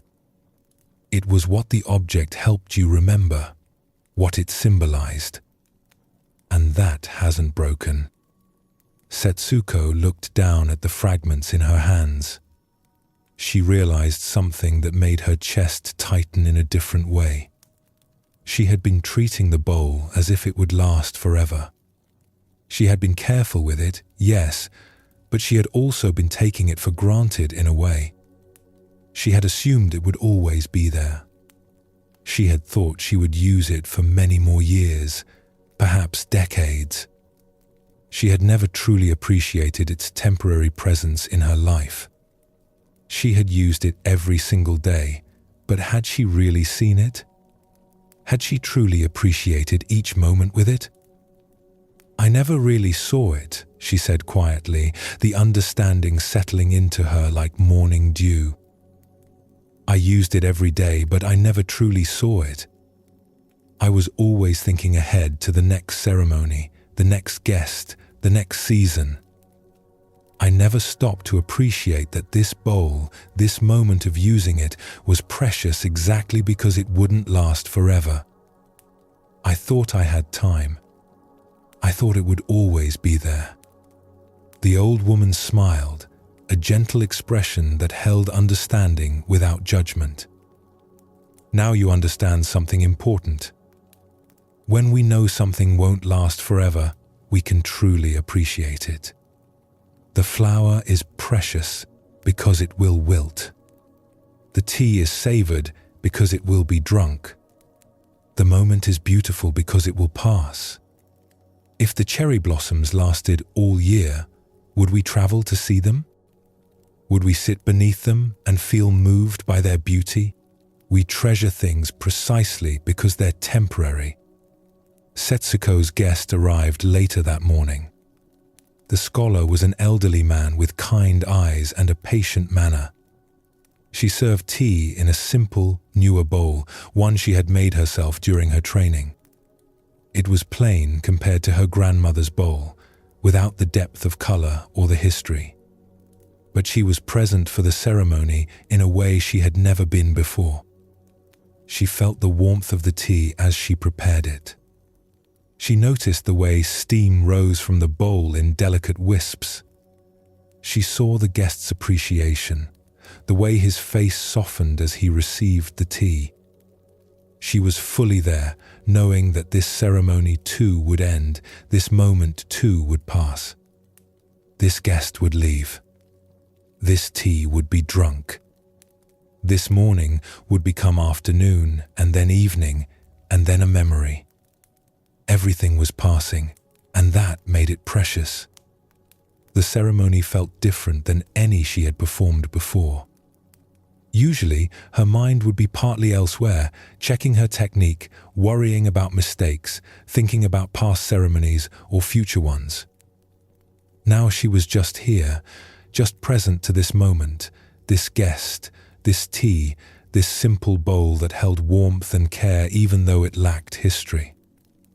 After the guest left, thanking her with deep bows for the beautiful ceremony, Setsuko took the broken pieces of her grandmother's bowl and sat with them in the quiet of her tea room. She thought about what Chiyo had said. She thought about impermanence and appreciation and presence. After the guest left, Setsuko took the broken pieces of her grandmother's bowl and, following an old tradition, she carefully repaired it using gold lacquer to join the fragments. This technique, called kintsugi, doesn't try to hide the breaks. Instead, it highlights them, making them part of the bowl's new beauty. When she finished, the bowl was changed. The gold lines traced across its surface showed exactly where it had broken.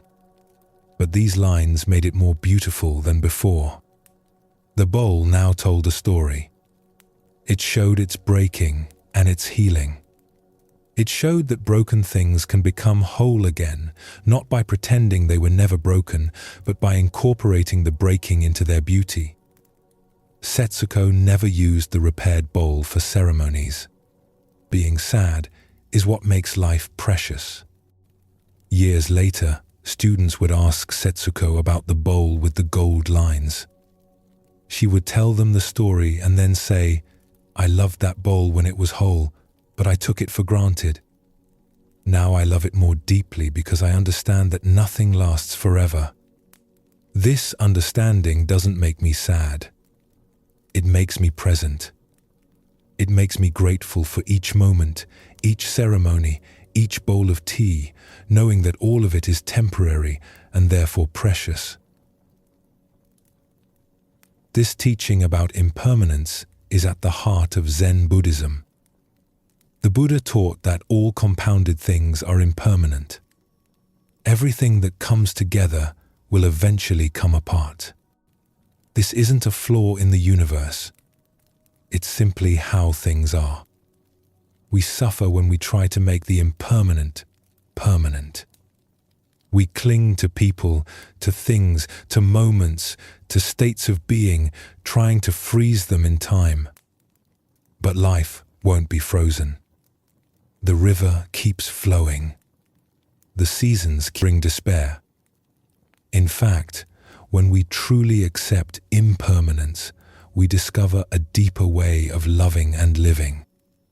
We appreciate things more fully when we know they won't last forever. We're more present when we understand that this moment will never come again. We love more deeply when we know that time with loved ones is limited. Let's look at another story that explores this teaching. There was a gardener named Fumiko who worked at a temple. She had tended the temple garden for 20 years, and in that time, she had created something remarkable. The garden was known throughout the region for its beauty in every season. Spring brought cherry blossoms that drew visitors from far away, people who would travel for days just to sit beneath the flowering trees. Summer offered cool green shade and the sound of water trickling through carefully placed stones, a refuge from the heat. Autumn turned the maple trees brilliant red and gold, creating a display so vivid it seemed almost unreal. Even winter had its beauty, with snow highlighting the shapes of bare branches and evergreen pines standing dark against white. But Fumiko had a favorite season: spring. She loved the cherry blossoms most of all, loved them with an intensity that bordered on pain. For 50 weeks of the year, she would tend the garden, preparing for those 2 weeks when the cherry trees would bloom. She would prune carefully in late winter, making sure each cut was precise, thinking always of the blossoms to come. She would fertilize the soil with exactly the right mixture, testing and adjusting. She would watch the weather, worry about late frosts, protect the buds with coverings if needed. Everything she did was in service of those 2 weeks of blooming. And when the blossoms finally opened, when the trees transformed from bare branches to clouds of pink, she would spend every spare moment in the garden. She would sit beneath the flowering branches for hours, watching the pink petals glow in the sunlight, listening to bees moving from blossom to blossom, breathing in the delicate scent. She felt fully alive during those 2 weeks, as if the rest of the year was just preparation for this moment. But those 2 weeks always passed too quickly. It seemed that just as the blossoms reached their peak beauty, they began to fall. The petals would loosen and drift down, first a few, then many, then a constant shower. And each year, as the petals fell, Fumiko would feel a deep sadness settle over her like a blanket. The beauty was ending. The blossoms were dying. Another year of waiting stretched ahead. She had waited so long, worked so hard, and now it was over. The joy she felt during blooming was matched by the sorrow she felt during falling. One spring, a traveling monk came to stay at the temple. His name was Basho, and he was very old, his face deeply lined, his back bent from many years of walking. He asked permission to sit in the garden, and the temple master agreed. Basho would sit under the cherry trees each day, watching the blossoms. Fumiko noticed that he seemed completely content, whether the trees were in full bloom or whether petals were falling. He didn't seem sad when the blossoms began to drop. He just sat, present to whatever was happening. One afternoon, Fumiko was sweeping fallen petals from the path. She was working quickly, a tightness in her chest, trying to clear away the evidence of fading beauty. Basho was sitting nearby, watching petals drift down around him. "You seem troubled," Basho said gently. Fumiko stopped sweeping. "The blossoms are falling. Soon they'll all be gone. I wait all year for this beauty, and it lasts such a short time. It seems cruel." Basho smiled. "Come, sit with me for a moment." Fumiko set aside her broom and sat on the bench beside him. They watched in silence as petals fell around them. One landed on her hand, soft and delicate. She looked at it closely. The pink was fading at the edges. Soon this petal would turn brown and dry up. "Why do you think the cherry blossoms are beautiful?" Basho asked.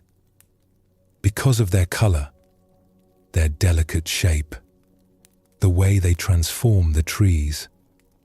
And would they be as beautiful if they bloomed all year long? Fumiko thought about this. She imagined cherry blossoms in summer, in autumn, in winter. Always there, always pink, never changing. No, she said slowly. I don't think they would be. Why not? Because part of their beauty is their rarity. Part of what makes them special is that they come only once a year and last only a short time. Yes, Basho said. The cherry blossoms are beautiful precisely because they're impermanent. If they lasted forever, you would stop seeing them. You would walk past them without noticing. But because they bloom briefly, you appreciate every moment of their presence. You plan your year around them. You sit beneath them and really look at them. Their impermanence makes them precious. A petal landed on Fumiko's lap. She picked it up carefully. But I'm sad when they fall.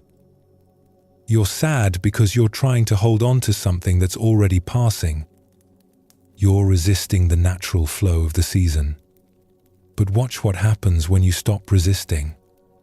Fumiko sat quietly, holding the petal. She stopped trying to keep the blossoms from falling. She stopped wishing they would last longer. She just watched. A breeze came, and dozens of petals swirled through the air. It was like pink snow, beautiful and fleeting. One petal caught in her hair. Several landed on Basho's shoulders. They settled on the ground like a carpet. And Fumiko realized something. The falling was beautiful too. The petals drifting through the air, the way they carpeted the ground, this was part of the cherry blossom's beauty. She had been so focused on the blooming that she had missed the beauty of the falling. Every season has its gift, Basho said. Spring brings blossoms. Summer brings green shade. Autumn brings colored leaves. Winter brings quiet and rest. But you've been wishing spring would last forever, so you miss the gifts of other seasons. You've been holding on to what's passing instead of receiving what's coming. Over the following months, Fumiko tried to practice this teaching. When the cherry blossoms finished falling, she noticed how the trees leafed out with fresh green. The shade was cooler now, pleasant in the warming weather. Birds nested in the branches, filling the garden with song. When summer came, she appreciated the full, lush green of the garden. The way the maple leaves created dancing shadows. The sound of cicadas in the evening. She wasn't wishing it was still spring. She was present to summer. When autumn arrived, she watched the leaves change color with wonder. The maples that had been green turned brilliant red and gold. The ginkgo trees became bright yellow. Instead of being sad that green had gone, she marveled at the new beauty that autumn brought. And when winter came, she found beauty there too. The bare branches created elegant lines against the sky. Snow collected on the evergreen pines. The garden had a spare, quiet beauty that she had never fully appreciated before because she'd always been waiting for spring to return. When spring came again, Fumiko found that she loved the cherry blossoms even more than before. But now her love wasn't mixed with grasping. She didn't need them to last forever. She enjoyed them fully during their brief blooming, and when they fell, she enjoyed the falling. She had learned to love each season for what it offered, not wish it was a different season. Years later, the temple master asked Fumiko what she had learned from tending the garden for so long. She thought for a moment, then said, "The garden taught me about life. Everything changes. Every season ends. But each season is complete in itself. Spring doesn't fail. because it becomes summer. The cherry blossoms don't fail because they fall. They do exactly what they're meant to do, bloom beautifully and let go. I've learned to do the same. To be fully present to each moment, each season of my life, and then let it go when it's time to change. This teaching about embracing change connects directly to how we experience our own lives. We go through seasons too. Childhood, youth, adulthood, old age. Periods of growth and periods of rest. Times of ease and times of challenge. Each season has its own beauty, its own gifts, if we can be present to it instead of wishing we were in a different season. The Buddha taught that suffering comes from craving, from wanting things to be different than they are. We want pleasant experiences to continue forever. We want unpleasant experiences to end immediately. We want to keep what we have and get what we don't have. This constant wanting, this resistance to the natural flow of life, creates endless suffering. But when we learn to accept impermanence, we discover a kind of peace that doesn't depend on circumstances. We can appreciate good times while they're here without clinging to them. We can endure difficult times knowing they too will pass. We can engage fully with life without demanding that life freeze in place for us. This is the wisdom that Setsuko discovered through her broken bowl and Fumiko learned through the changing seasons. Everything changes. Everything passes. And this impermanence, when we stop fighting it, becomes not a source of sadness, but a reminder to be fully present, to appreciate what's here now, to love deeply while we can, knowing that this too shall pass. And that's exactly as it should be. In Zen Buddhism, there's a teaching that seems puzzling at first. It says that the tighter we hold on to things, the more we suffer. Not just physical things, but ideas, beliefs, expectations, and even our own identity.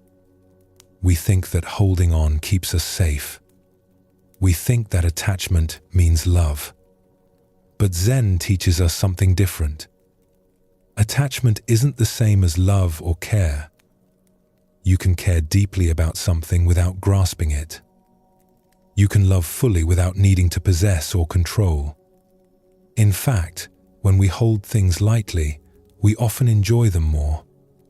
When we release our grip, we discover a freedom we never knew was possible. Think about holding sand in your hand. If you cup your hand gently, the sand stays. But if you close your fist tightly, trying to hold on with all your strength, the sand slips through your fingers. This is how attachment works. The tighter we grasp, the more slips away. This teaching doesn't mean we shouldn't care about anything.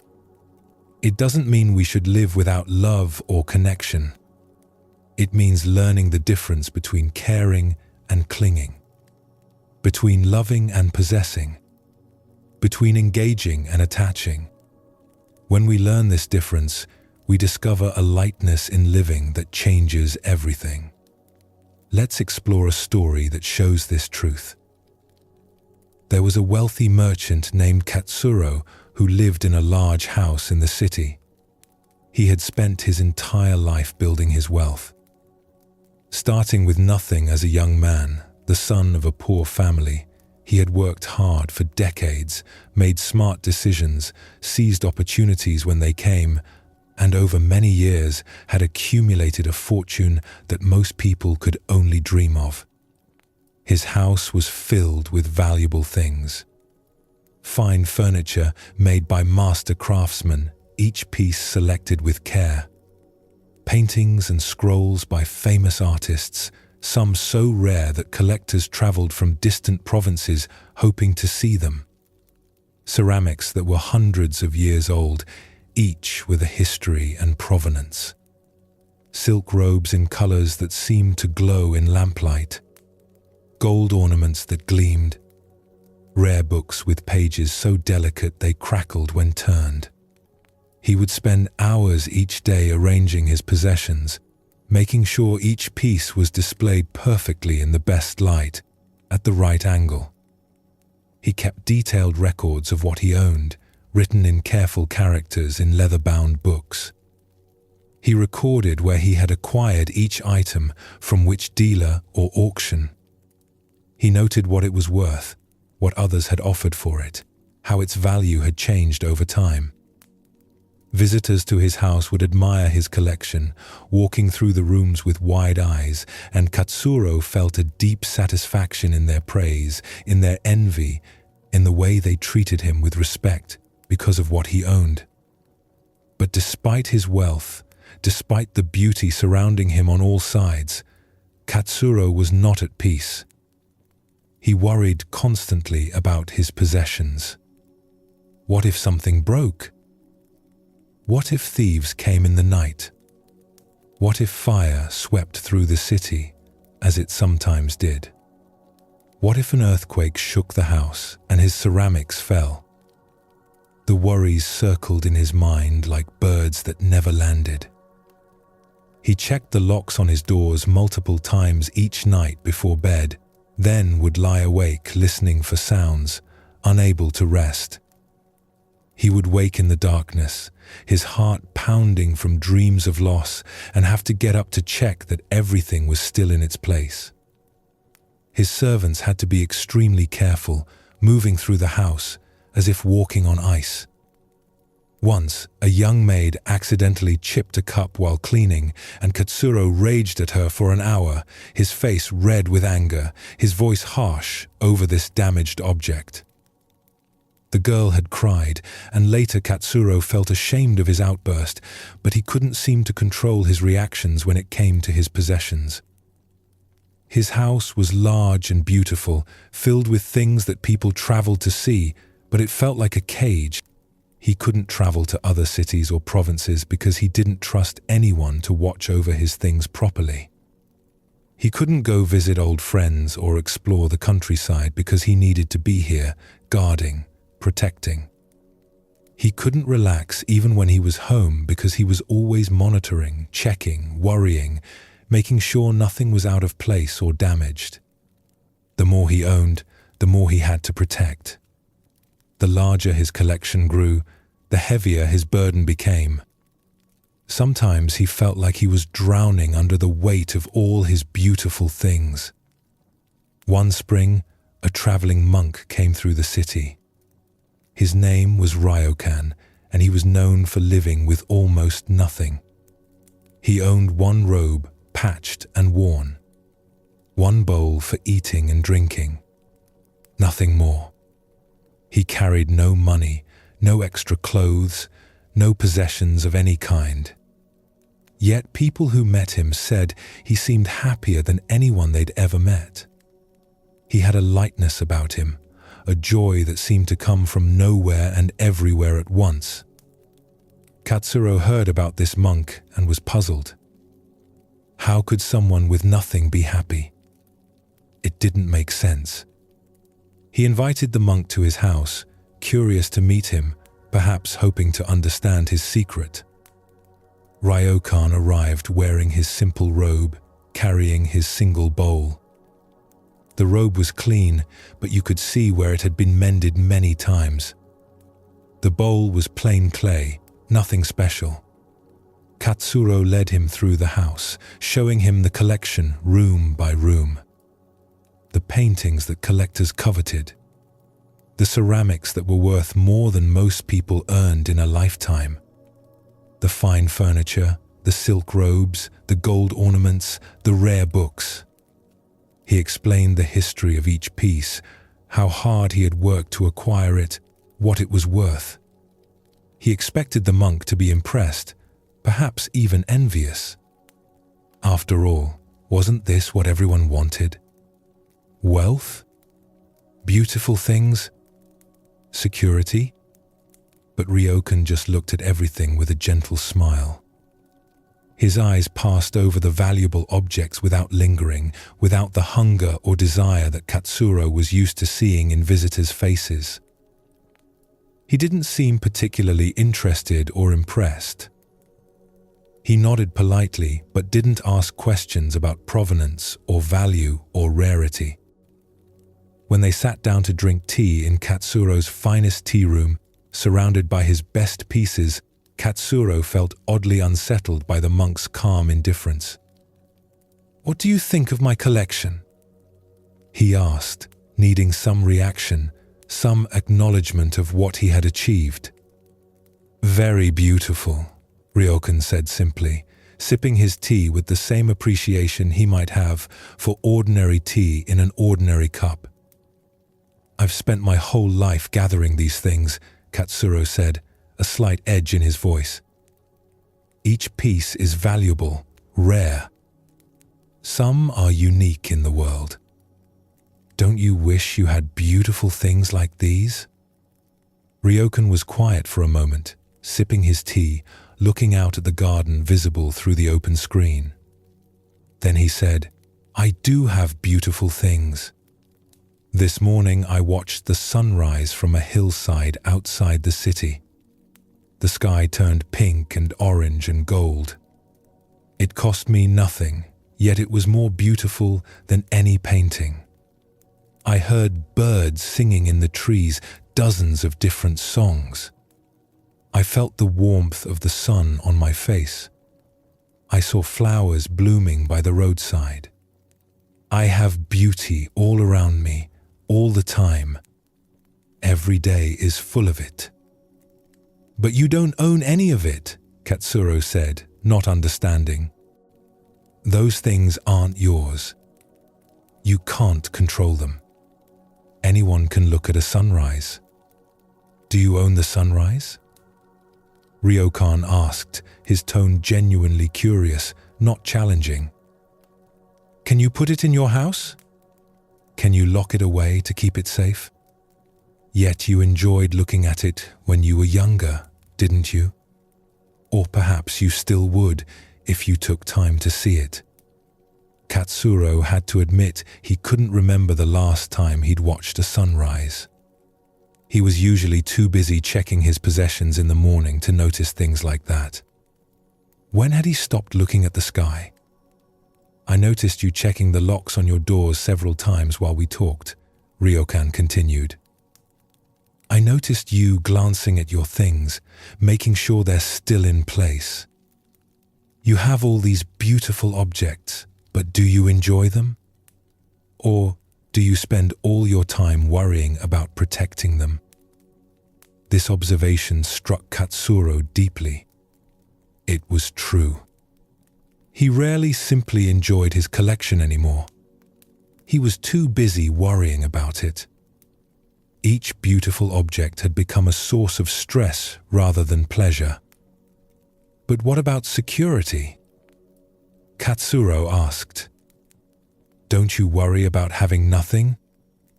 What if you get sick? What if you need help? What if winter comes and you have no shelter?" "I worry much less than you do," Ryokan said with a smile. "What can thieves steal from me? I have nothing worth stealing. What can fire destroy? I have nothing that can burn. I am free in a way you are not, despite all your wealth." "Free?" The word felt strange to Katsuro. "They own you more than you own them. Every object you acquire is another chain. Another thing to protect, to worry about, to maintain. I have one bowl. If it breaks, I get another. I have one robe. If it wears out, I get another. Nothing I have is so precious that I can't let it go. This is freedom." That night, after Ryokan left, Katsuro walked through his house, looking at his collection with new eyes. Each beautiful object suddenly looked different. He saw them not as treasures, but as burdens. Each one required his attention, his worry, his protection. He felt their weight on his shoulders, in his chest. He thought about how he lived, trapped in his house, imprisoned by his possessions, unable to travel, unable to relax, unable to enjoy anything because he was always on guard. Was this success? Was this the life he had worked so hard to build? Over the following months, Katsuro began to change. He didn't give away everything immediately, but he started to hold his possessions differently. He stopped checking the locks so obsessively. He stopped worrying so much about every small thing. When a servant accidentally broke a plate, he surprised himself by not getting angry. It was just a plate. It could be replaced. It wasn't worth his peace of mind. He began to notice that the less tightly he held his things, the more he actually enjoyed them. When he stopped worrying so much about protecting a painting, he could actually look at it and appreciate its beauty. When he stopped treating his ceramics as if they were more important than people, he could invite friends over without anxiety. One evening, he was sitting in his garden watching the sunset. The sky was brilliant with color, orange and pink and purple. It was beautiful, and it cost him nothing. He didn't own it. He couldn't protect it or control it. In a few minutes, it would be gone. But right now, it was here, and he was seeing it, enjoying it, feeling moved by it. He thought about Ryokan with his single bowl, his one robe, his complete freedom. Katsuro still had his house, his possessions, his wealth. But now he held them lightly. He enjoyed them without grasping them. He cared for them without being enslaved by them. Years later, when fire did sweep through part of the city, Katsuro's house was damaged. Some of his collection was lost. His friends expected him to be devastated. But Katsuro surprised them by remaining calm. "Things come and things go," he said. "I enjoyed them while they were here. Now they're gone.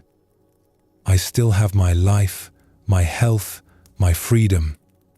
The fire took possessions, but it couldn't touch what really matters. People noticed that Katsuro seemed lighter after the fire, happier than he had been when his collection was intact. When they asked him about this, he would say, "I learned from a monk with one bowl that true wealth isn't what you own.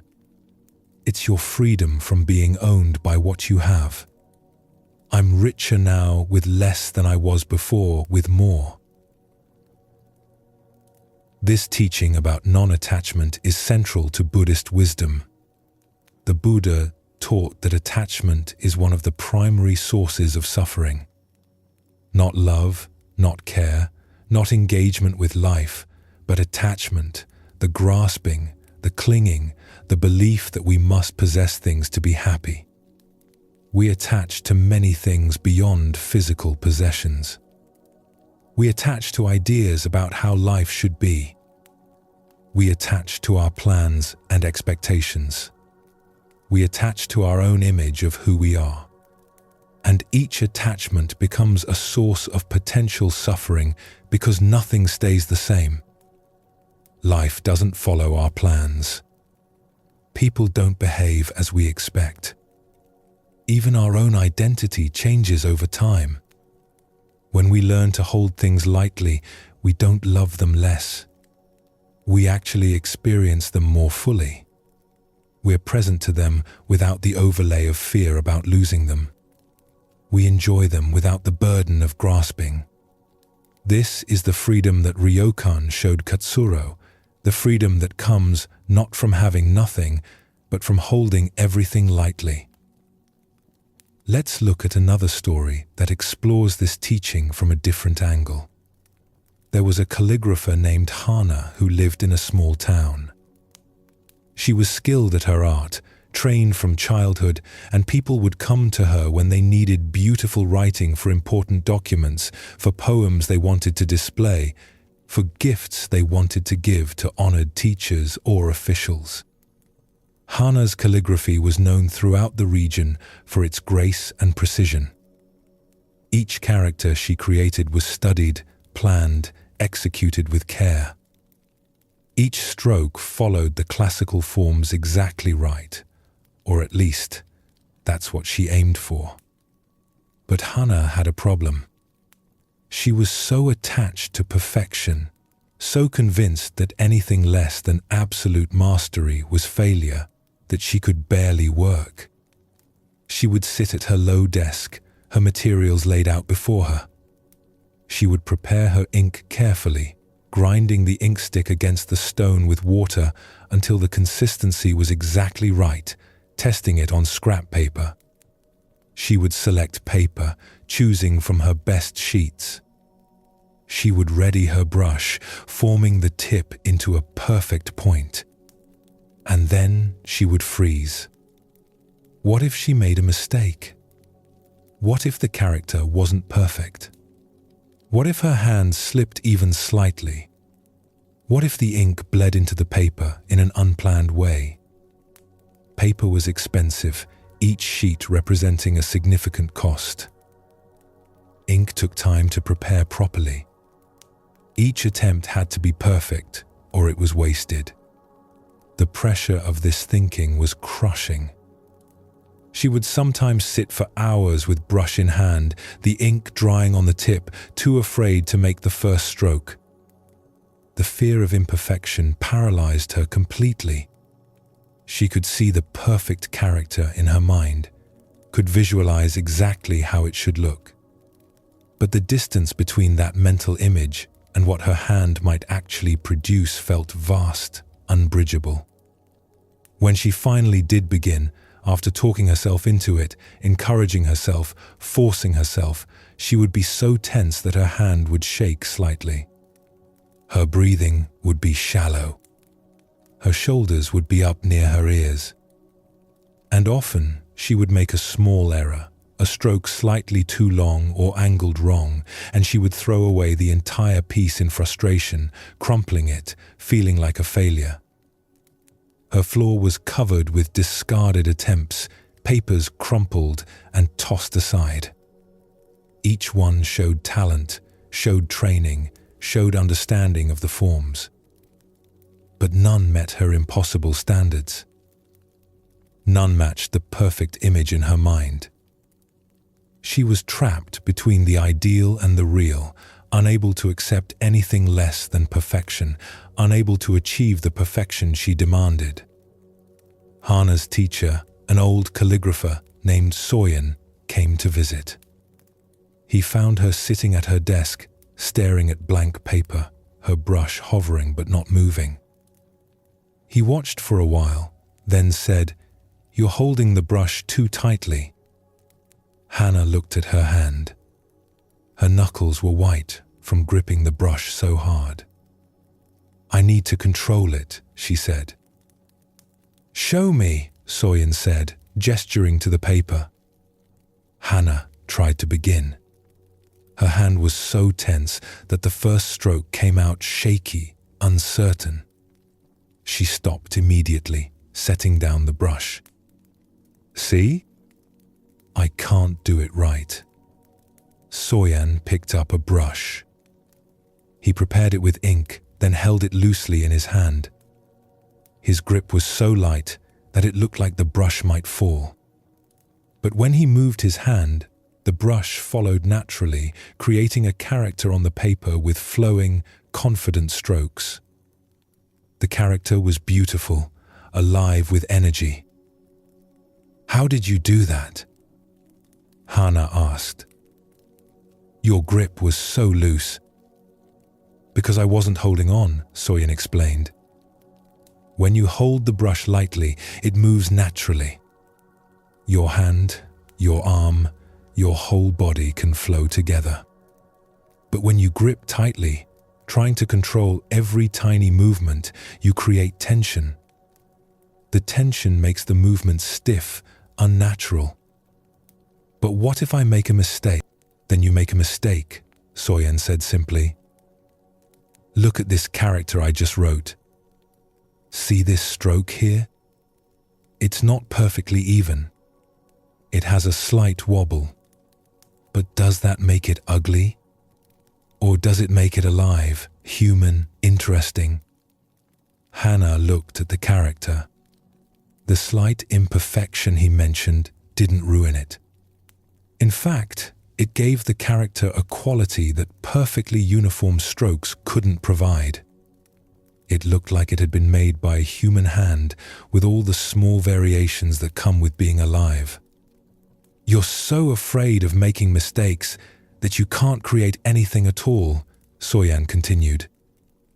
You hold on so tightly to your idea of perfection that you strangle the life out of your work. Let go. Hold your brush lightly. Hold your expectations lightly. Allow mistakes to be part of the process. Over the following weeks, Hannah practiced this teaching. She tried to hold her brush more loosely, though every instinct screamed at her to grip tightly, to control. At first, her writing got worse, much worse. Without her tight control, the strokes wandered in unexpected directions. Characters came out crooked, tilted, misshapen. She made many mistakes, more mistakes than she'd ever allowed herself before. Part of her wanted to go back to her old way, to at least have the illusion of control, even if it meant paralysis. But she kept practicing, remembering Soyen's demonstration, remembering the life in his character with its slight wobble. And gradually, over days and then weeks, something shifted. It was subtle at first, hardly noticeable. But she began to feel it. She noticed that when she held the brush lightly, her whole body relaxed. Her shoulders dropped from where they had been hunched near her ears. Her breathing became easier, deeper, more natural. Her mind became quieter, less full of self-criticism and fear. The constant internal commentary that had been judging every stroke began to fade. She found herself entering a state of flow where she wasn't thinking about each movement, but just moving, just creating, just letting the brush dance across the paper. And slowly, her calligraphy began to change. The characters still weren't perfect in the way she had once demanded. You could see the human hand in them, the small variations that showed they were made by a living person and not a machine. But they had something her over-controlled work had lacked. They had life. They had flow. They had energy that seemed to move through the strokes. They felt spontaneous, fresh, present. One day, a wealthy patron came to her door, asking for a poem to be written out for a special gift.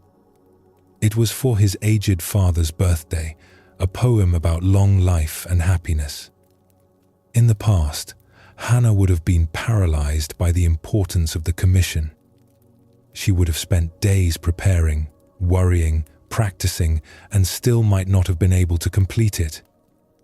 This time, she invited the patron in, listened to what he wanted, read the poem several times to understand its feeling.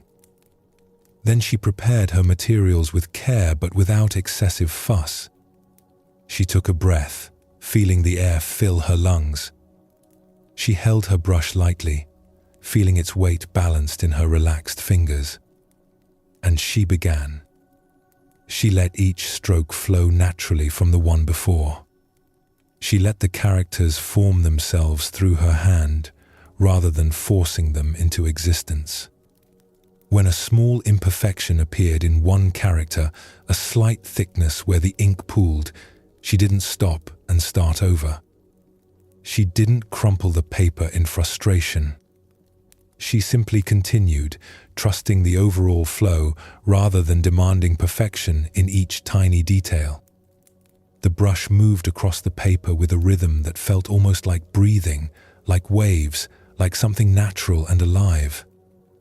When she finished, she set down the brush and looked at the work. For a moment, she saw it with her old eyes, noticing every small imperfection, every place where it didn't match some ideal form. But then she saw it with her new understanding. The characters had vitality. They had grace. They had a sense of spontaneous creation, as if they had just been born in that moment. They weren't mechanically perfect, but they were beautiful. They were alive. The patron was delighted. "This is wonderful," he said. "Your calligraphy has such energy. I've seen your work before, and it was always technically excellent. But this has something more. It feels free." Free. That word again. Hannah realized what had changed. By letting go of her tight grip on perfection, she had freed herself to actually create. Her attachment to an impossible standard had been choking her art. Now, holding her expectations more lightly, she could work with joy instead of fear. Years later, Hannah became known not just for her technical skill, but for the life in her work. Students would come to learn from her, and she would always teach them the same lesson first. "Hold your brush lightly," she would say. "Hold your expectations lightly. Hold even your successes lightly. The tighter you grip, the less you can create. Let your work flow through you, rather than forcing it into being." She kept one piece of calligraphy in her workroom, hanging where she could see it every day. It was the poem she had written for that patron, the first piece she had created after learning to let go. It wasn't perfect. She could see the imperfections clearly. But those imperfections were part of its beauty. They showed that it had been made by human hands, with all the wonderful uncertainty that comes with being alive and present and willing to make mistakes. This teaching about holding things lightly extends to every part of life. We hold our plans too tightly and become rigid when circumstances change. We hold our beliefs too tightly and can't see new truths. We hold our successes too tightly and fear their loss. We hold our failures too tightly and can't move beyond them. We hold our very identity too tightly and can't grow or change. The Buddha taught that this grasping, this tight holding, is what the Pali word upadana means. It's not just attachment, but clinging, gripping with tight fists. And this clinging creates suffering because life is fluid, constantly changing, always flowing. When we try to grip water, it slips away. When we try to grip life, we miss it. But when we hold things lightly, when we open our hands and let things rest gently in our palms, we discover freedom. We can enjoy things without needing to possess them. We can love without needing to control. We can create without demanding perfection. We can live fully without the constant fear of loss. Like Katsuro learning that his possessions owned him more than he owned them, and Hannah discovering that tight controls strangled her creativity, we can learn to hold our lives with a gentler grip. This doesn't mean we care less. It means we care in a way that's free from fear, free from grasping, free from the exhausting work of trying to control everything. This lightness, this freedom, is always available.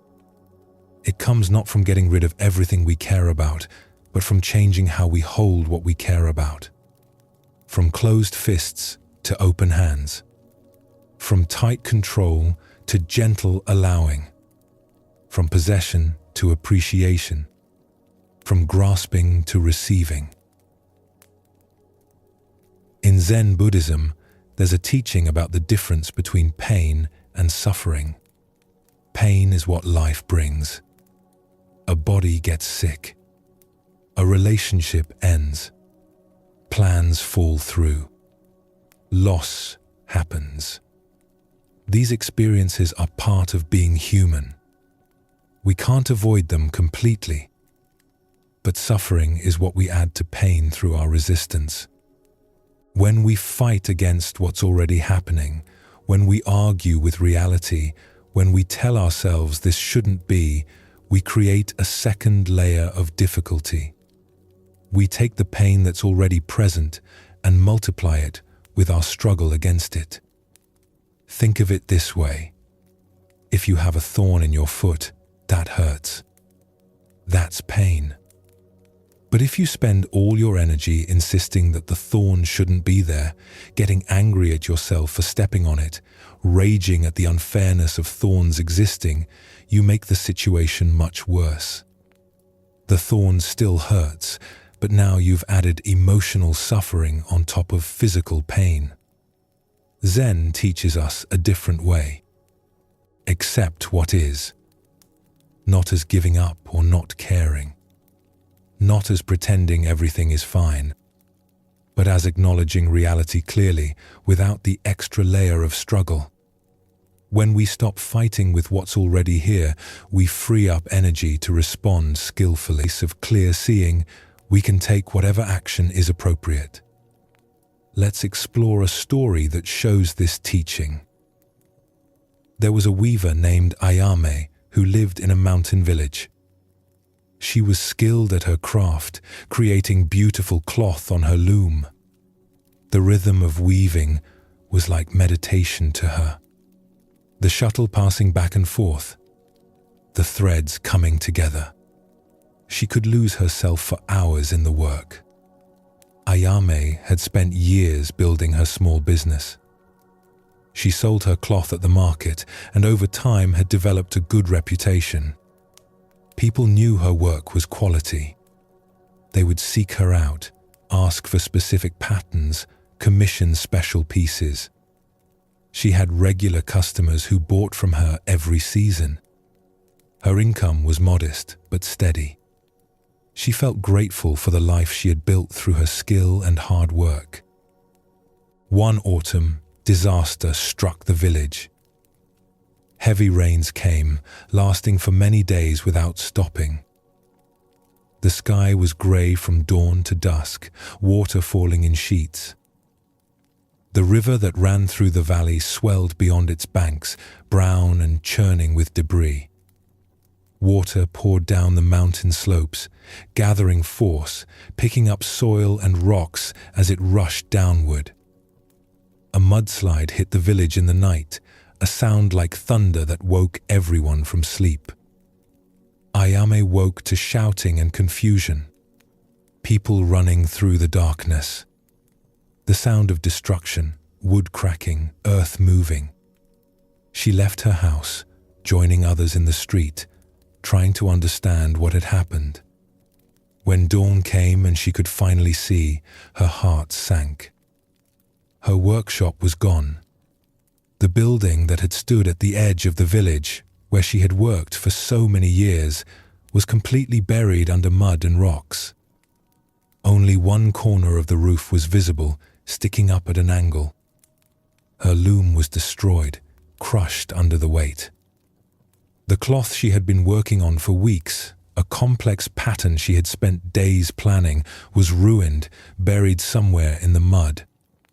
The threads she had prepared, dyed in colors she had mixed herself, were lost. The tools she had collected over years of work, each one familiar to her hands, were gone. Everything she needed for her work was under tons of mud and debris that would take weeks to clear. Ayame stood looking at where her workshop had been, feeling shock settle over her like a heavy blanket. Her legs felt weak. Her chest felt tight. Years of work destroyed in one night. Her livelihood gone. How would she support herself? How would she start over? She was not young anymore, past 50, and the thought of rebuilding from nothing seemed impossible, overwhelming. In the days that followed, as the village began to recover and people started clearing debris and making plans, Ayame found herself consumed with bitter thoughts. These thoughts ran through her mind in circles, repeating endlessly. This shouldn't have happened. It wasn't fair. She had worked so hard, done everything right. She had been careful with her workshop, maintained it well. She had hurt no one. Why was she being punished? What had she done to deserve this?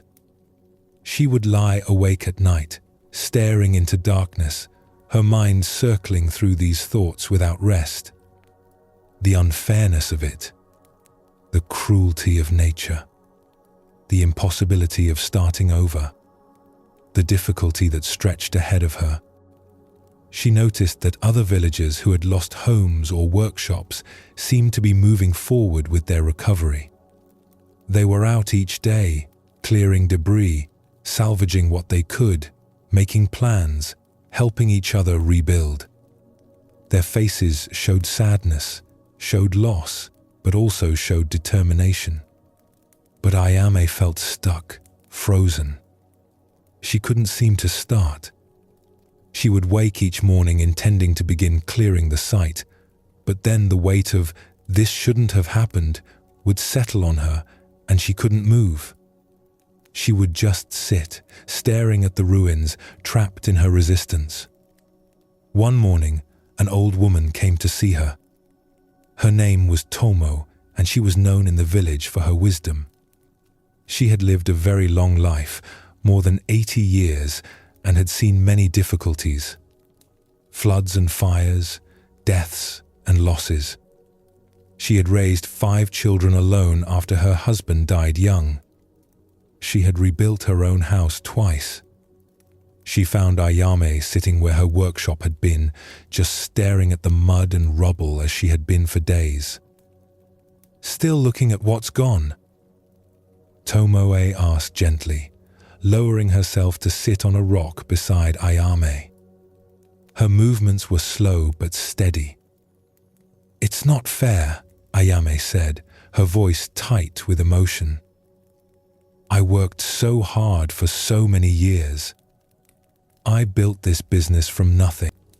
Why did this happen to me? What did I do wrong?" "Why not you?" Tomoe replied, her tone not unkind but direct, matter of fact. Ayame looked at her, startled by the response. No one else had said anything like this. Everyone else had offered sympathy, had said how terrible it was. "What do you mean? Why not me? You think you should be special? That hardship should visit everyone else but pass you by? That you deserve protection that others don't? Rain falls on everyone.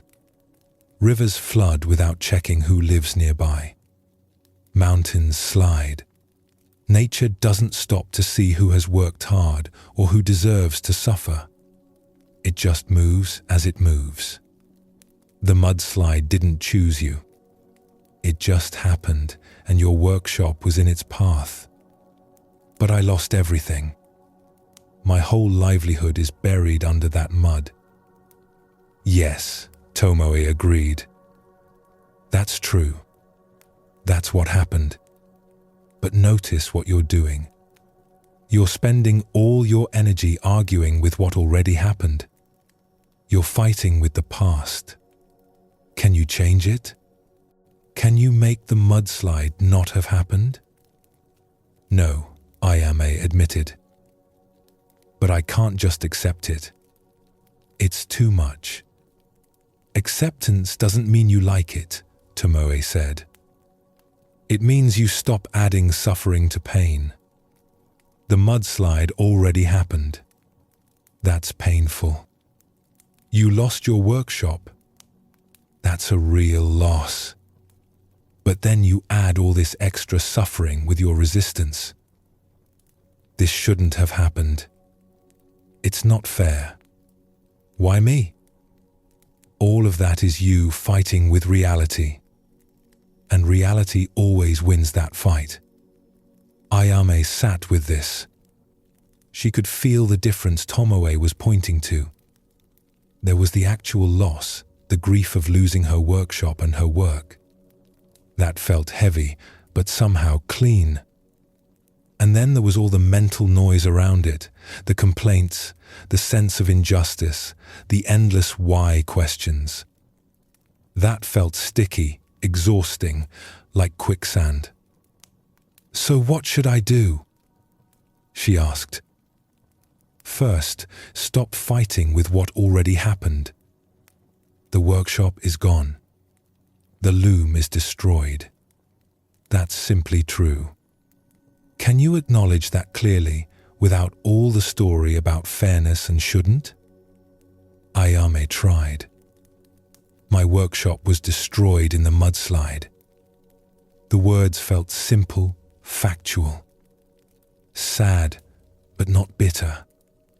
Good. Now, what do you need to do? I need to build a new workshop. Get a new loom. Start over. Yes. So, start. One step at a time. Not from anger at what happened, but from acceptance of what is. From here, now, what's the first step? Over the following weeks, Ayame practiced this teaching. When her mind would start the old spiral of complaint and resistance, she would notice it. She would gently bring herself back to what was true. The workshop was gone.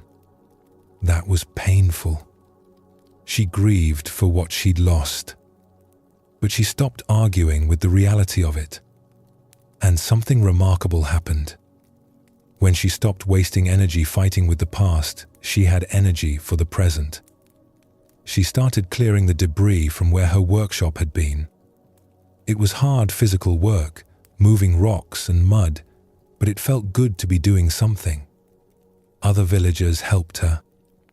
She hadn't asked, but they came. They worked together. When the site was clear, she began thinking about a new workshop. Maybe she could build it a bit differently this time. Maybe she could make some improvements she'd always thought about, but never done. The disaster, while painful, had created an opening for something new. A merchant from a nearby town heard about the mudslide and came to see if any weavers had survived.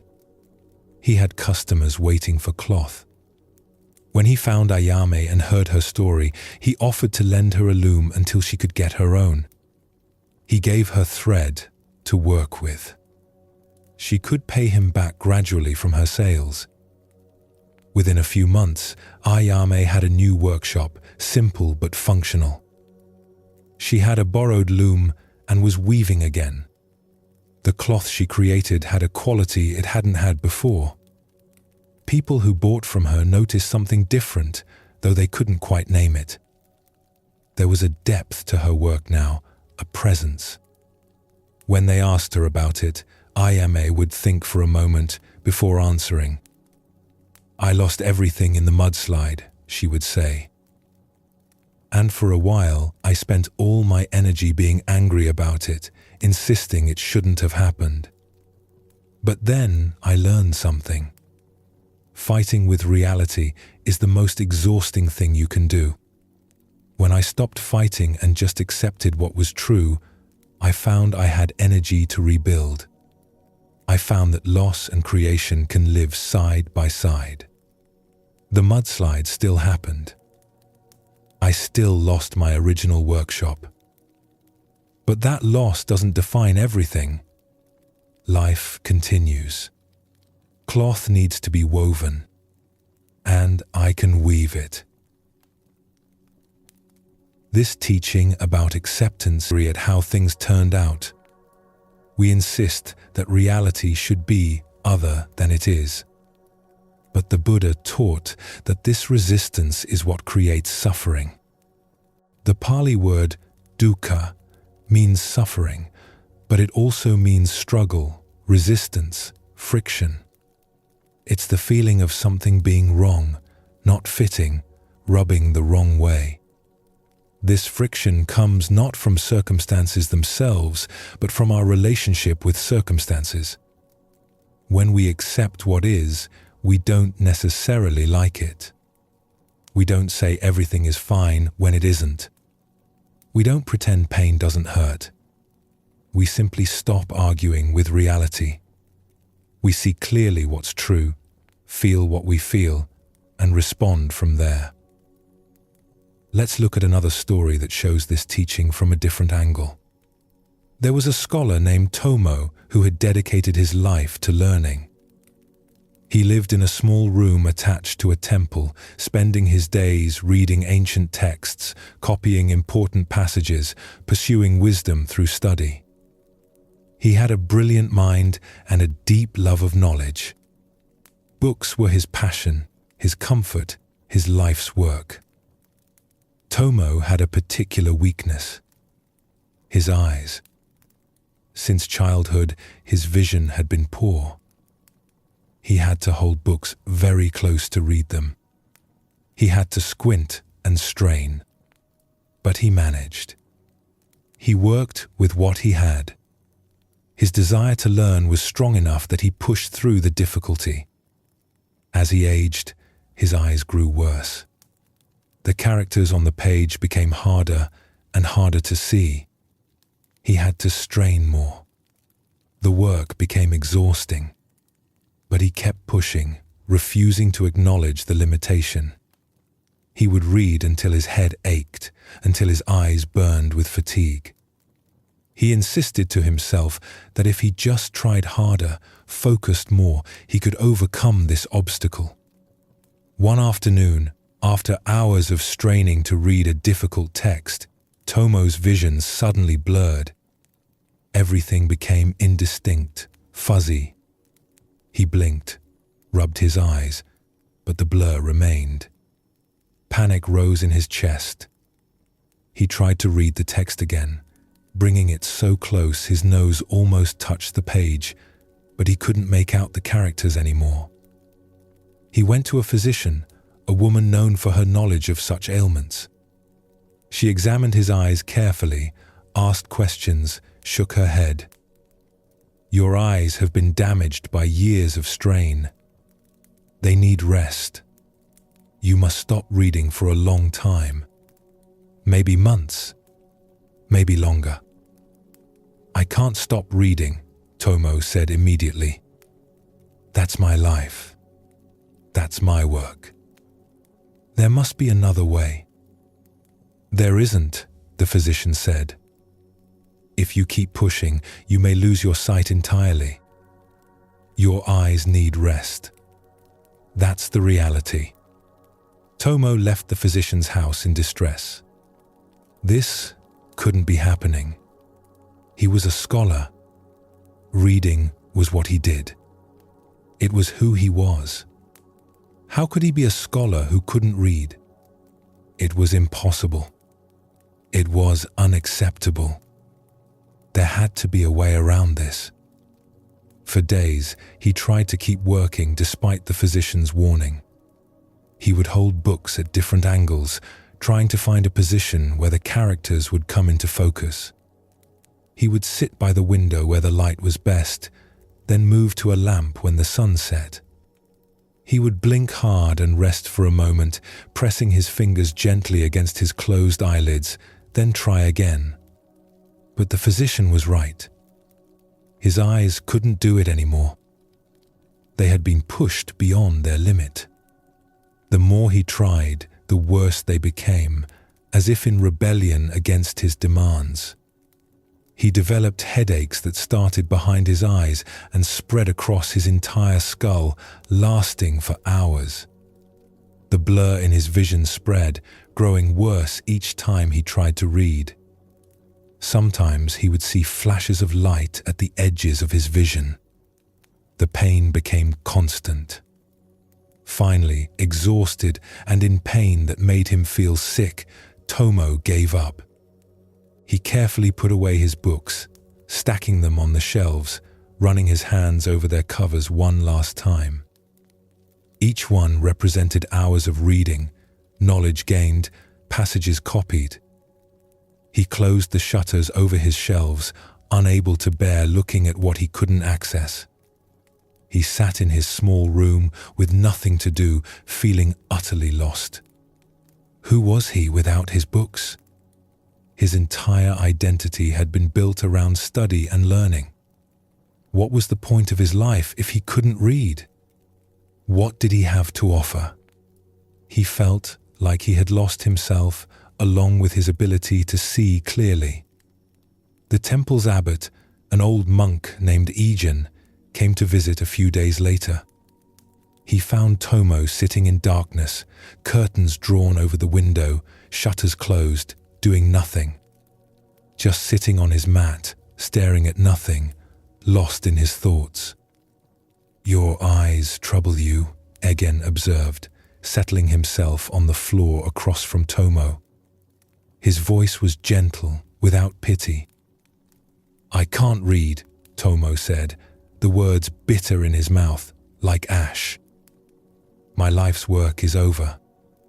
Everything I've built, everything I am, depends on reading. I might as well be dead. What use is a scholar who can't see?" "Your eyes need rest, I hear." The physician said months, perhaps longer. "Yes, but I can't accept that. I won't accept that. I'm a scholar. I need my eyes. This shouldn't be happening. There must be some other treatment, some other physician who knows more. This can't be the answer." Egen was quiet for a moment, just sitting in the dimness. Then he asked, "Are your ears damaged?" The question surprised Tomo, pulling him out of his circular thoughts. "No. My hearing is fine. Better than fine, actually." "Your mind? Can you still think? Can you still understand complex ideas? Can you still remember what you've learned over all these years?" "Yes, of course. My mind works perfectly well. It's just my eyes that are failing me." "Then you can still learn," Egen said simply. "Just not through your eyes for a while.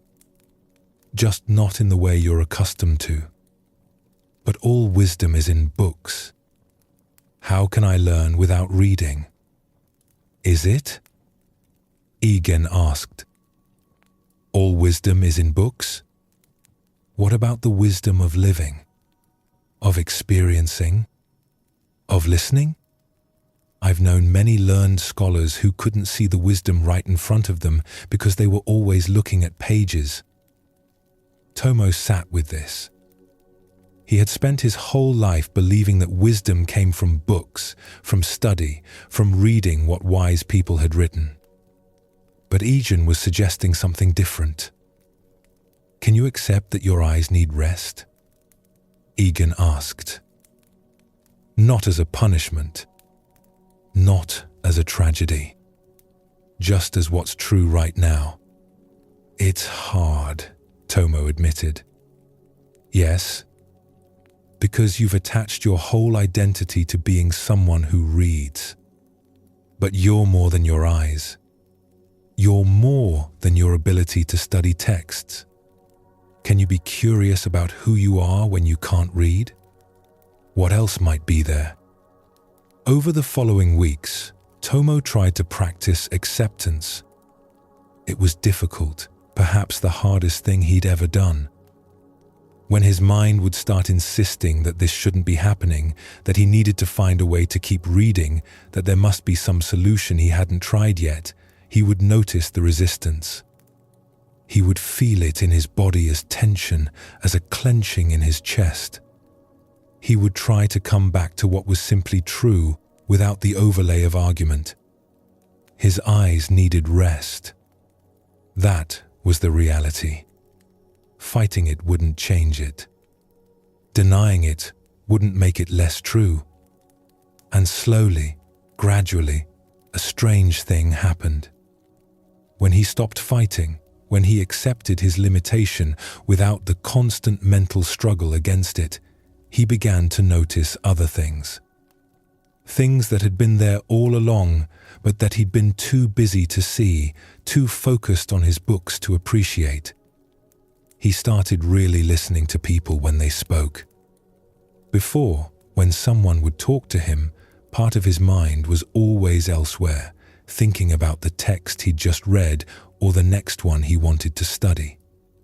Now, with nothing else demanding his attention, he could be fully present to the speaker. He heard nuances in their voices he'd missed before. He noticed pauses and hesitations that revealed uncertainty. He caught warmth and humor that had passed him by. He discovered that listening deeply was its own kind of study, its own source of wisdom. He started paying attention to the sounds around him. The birds that sang in the temple garden. He began to recognize individual songs, to notice patterns. The wind moving through bamboo had a particular sound, different from wind through pine. The rain on the roof created rhythms that changed with the intensity of the downpour. The temple bells rang at different times of day, and each ringing had a slightly different quality depending on temperature and humidity. He found that he could learn from these sounds, from what they taught about change and pattern and rhythm, about the constant movement of life. He began asking people to read to him. At first, this felt humiliating, having to depend on others for access to the texts that had once been his alone. But he swallowed his pride and asked. Young students would come and read texts aloud while he listened, sitting with his eyes closed to rest them. He discovered that hearing wisdom spoken was profoundly different from reading it silently. It entered him differently, moved through him in a new way. The rhythm and emphasis of the reader's voice brought out meanings he would have missed on the page. He understood ideas in new ways, more felt than intellectual. The students enjoyed these sessions too, he found. They would read a passage, and then they would discuss it together. Tomo found himself learning from the students' questions and insights, from their fresh perspectives, things he would have missed if he'd been reading alone in his usual isolation. He started spending more time in the temple garden. Without books to occupy him, he had time to simply sit and observe. He watched how plants grew, how light changed through the day, how the garden existed in constant subtle motion. He found teachings in all of this that were as valuable as anything in texts. Months passed. Eventually, very gradually, his eyes began to heal. The physician said he could start reading again, but only in small amounts, with regular rest. Tomo discovered that he no longer wanted to spend all day with books. He had learned other ways to engage with wisdom. He read now with more care, more presence, savoring each text rather than rushing through volume after volume. He realized something profound. His damaged eyes, which he had seen as a catastrophe, had been a teacher. By forcing him to stop doing the one thing he'd always done, they had opened him to other ways of learning, other sources of wisdom. If he had been able to keep reading, he would have missed all of this. When students would come to him frustrated by their own limitations, Tomo would share what he'd learned. "I spent years fighting against my poor vision," he would tell them. "I insisted it shouldn't be that way. All that resistance just made me suffer more and damaged my eyes further. When I finally accepted the reality, accepted the limitation, I discovered it wasn't a limitation at all. It was an opening." Sometimes what we think is blocking us is actually redirecting us towards something we need to learn. These stories point to a central truth in Zen practice. Life includes difficulty. Bodies have limitations. Circumstances change in ways we don't choose. Loss happens. We can fight against these realities, insisting they shouldn't be true. Or we can accept them and discover what becomes possible from that acceptance. The Buddha taught that the second arrow is optional. When life shoots us with an arrow of pain or difficulty, that's the first arrow. We can't always avoid it. But when we shoot ourselves with a second arrow of resistance and complaint and refusal to accept what's true, that suffering is optional. That second arrow is one we pick up and use on ourselves. Acceptance is the practice of not shooting the second arrow. It's seeing clearly what's true and meeting it without adding extra layers of struggle. This doesn't make difficulties disappear. Ayame still lost her workshop. Tomo still damaged his eyes. But both discovered that acceptance freed up energy for response, for creativity, for growth. When we stop fighting with reality, we can actually engage with it. When we accept limitations, we often discover they're not as limiting as we thought. When we allow difficulty to be difficult without insisting it shouldn't be, we find we can bear it more easily than when we're fighting it every step of the way.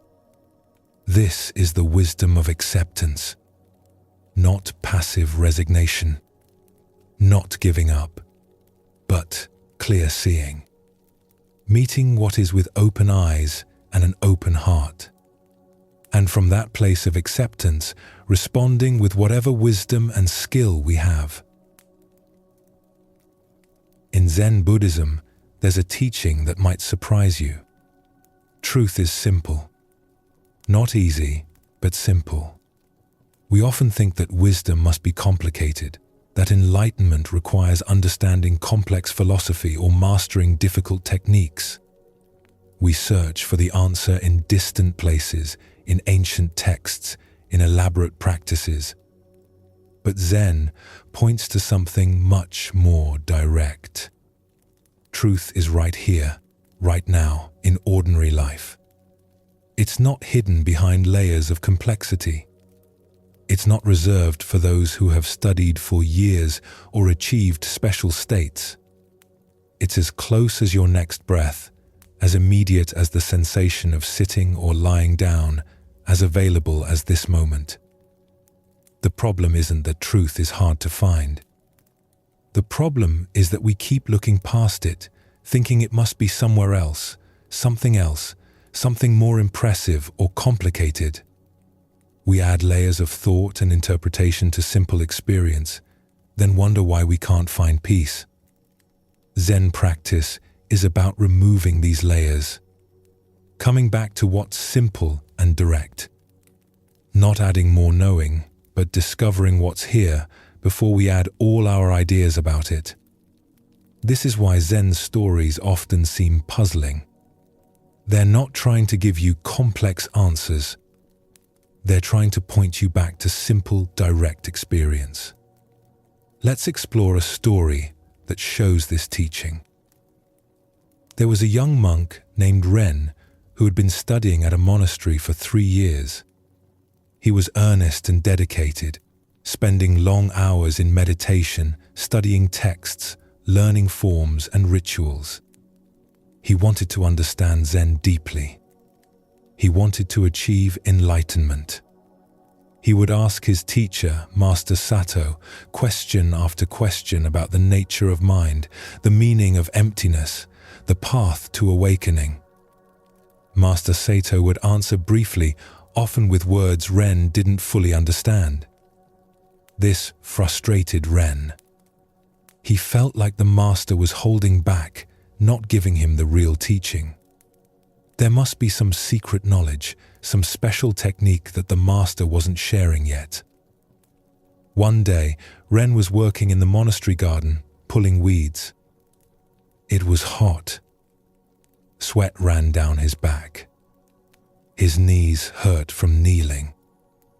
His mind was full of questions about a text he'd been studying, complex ideas about consciousness and reality. He barely noticed what he was doing, his hands pulling weeds automatically while his mind churned through philosophical puzzles. Master Sato came and knelt beside him, picking up a weed and examining it. "What are you doing?" the master asked. "Pulling weeds," Ren replied, not really paying attention. "Are you?" Ren looked at the master, confused. "Yes, I'm pulling weeds." "That's what you asked me to do." "Your hands are pulling weeds," Sato said. "But where are you?" "You're somewhere in your head, thinking about ideas.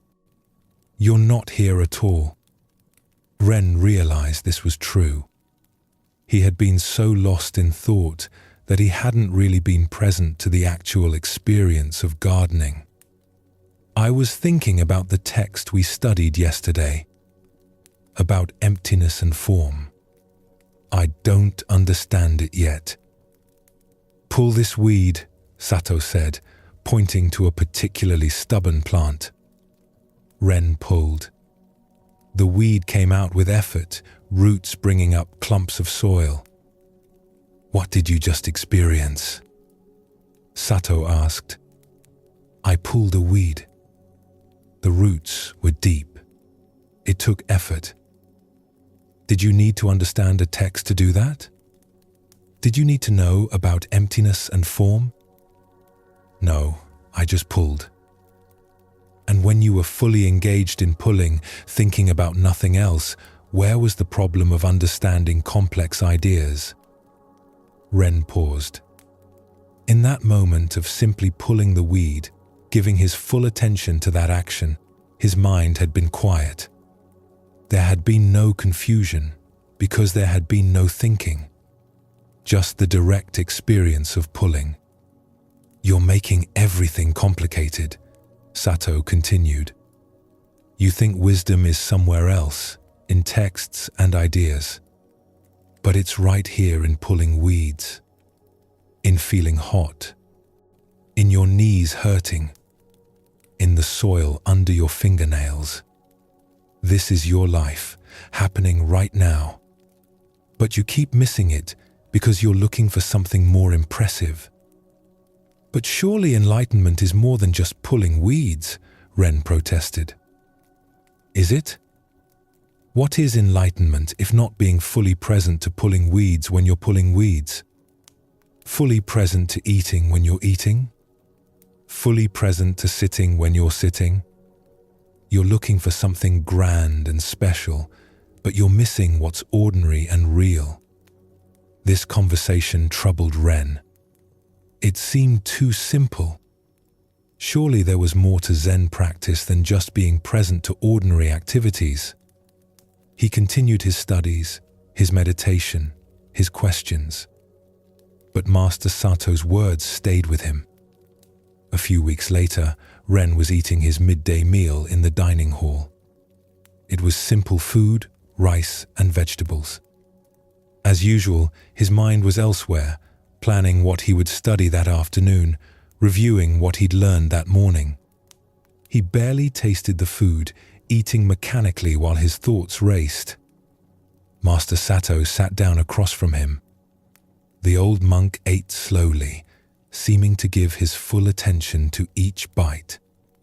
He would lift the food to his mouth, chew carefully, swallow, then pause before taking another bite. There was no rush, no distraction, just eating. Ren watched him, fascinated. There was something about the master's presence that was different. "Master," Ren asked, "what are you doing?" Sato looked at him with surprise. "Eating. But you look so present, so focused. Are you doing some special practice?" "I'm eating," Sato repeated.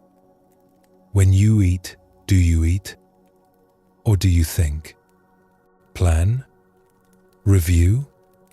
Somewhere else entirely while food passes into your mouth?" Ren looked down at his bowl. He had eaten half his meal without tasting any of it. He had no memory of it at all. His body had been eating while his mind had been completely elsewhere. Try eating just one bite with full attention, Sato suggested. Not thinking about eating. Not analyzing the experience. Just eating. See what you discover. Ren wasn't dramatic or enlightening in the way he'd imagined enlightenment would be. But there was a quality of aliveness, of presence, of simple being that he hadn't experienced before. It was just eating rice, but it was also somehow more than that. Or maybe it was exactly that, and that was enough. Back. Just walking. Just this step. Just this moment. Washing his bowl after meals, he tried to be present to washing. The feel of water on his hands, warm or cool depending on the season. The movement of his hands scrubbing, the sound of water splashing in the bowl. The way the bowl became clean. Not rushing through it to get to something else more important. Not thinking about what he'd do next. Just washing. Just this bowl. Just these hands moving in water. Even during formal meditation, his approach changed. He stopped trying to achieve special states or understand complex ideas. He stopped monitoring his progress or judging his performance. He just sat, present to sitting. The sensation of breathing, air moving in and out of his body. The sounds around him, near and far. The thoughts that came and went like weather. All of it simple, direct, immediate. His mind constantly wanted to complicate things, to add layers of thinking and interpretation and judgment. Being simply present to ordinary experience without any agenda or goal was actually harder than understanding complex philosophy or mastering difficult techniques. But it was also more real, more alive, more satisfying in a way he couldn't quite explain. There was a fullness to simple presence that all his complex thinking had never provided. One day, a year after the conversation in the garden, Ren was again pulling weeds. The sun was hot. His back ached from bending. His hands were dirty. But this time, he was just pulling weeds. His hands in the soil, feeling the texture of dirt. The resistance of roots as he pulled. The heat of the sun on his back and shoulders. His mind was quiet. Not because he'd forced it to be quiet, not because he was trying to be mindful, but because he was fully engaged with what he was doing. There was no room for extra thinking when he was completely present to this simple task. The weeding was enough. This moment was enough. Master Sato came and knelt beside him again. They worked in silence for a while. Then Sato said, "Now you're pulling weeds." Ren smiled. He understood. He had been searching for something grand and complicated, but wisdom was right here in the ordinary, in the simple, in the direct experience of life as it actually was. Not in ideas about life, but in life itself. "I spent so much time making everything complex," Ren said. "Looking for special knowledge, secret teachings. But it was always right here, wasn't it? In eating, walking, pulling weeds." "Yes," Sato replied. Zen is very simple. Not easy, but simple.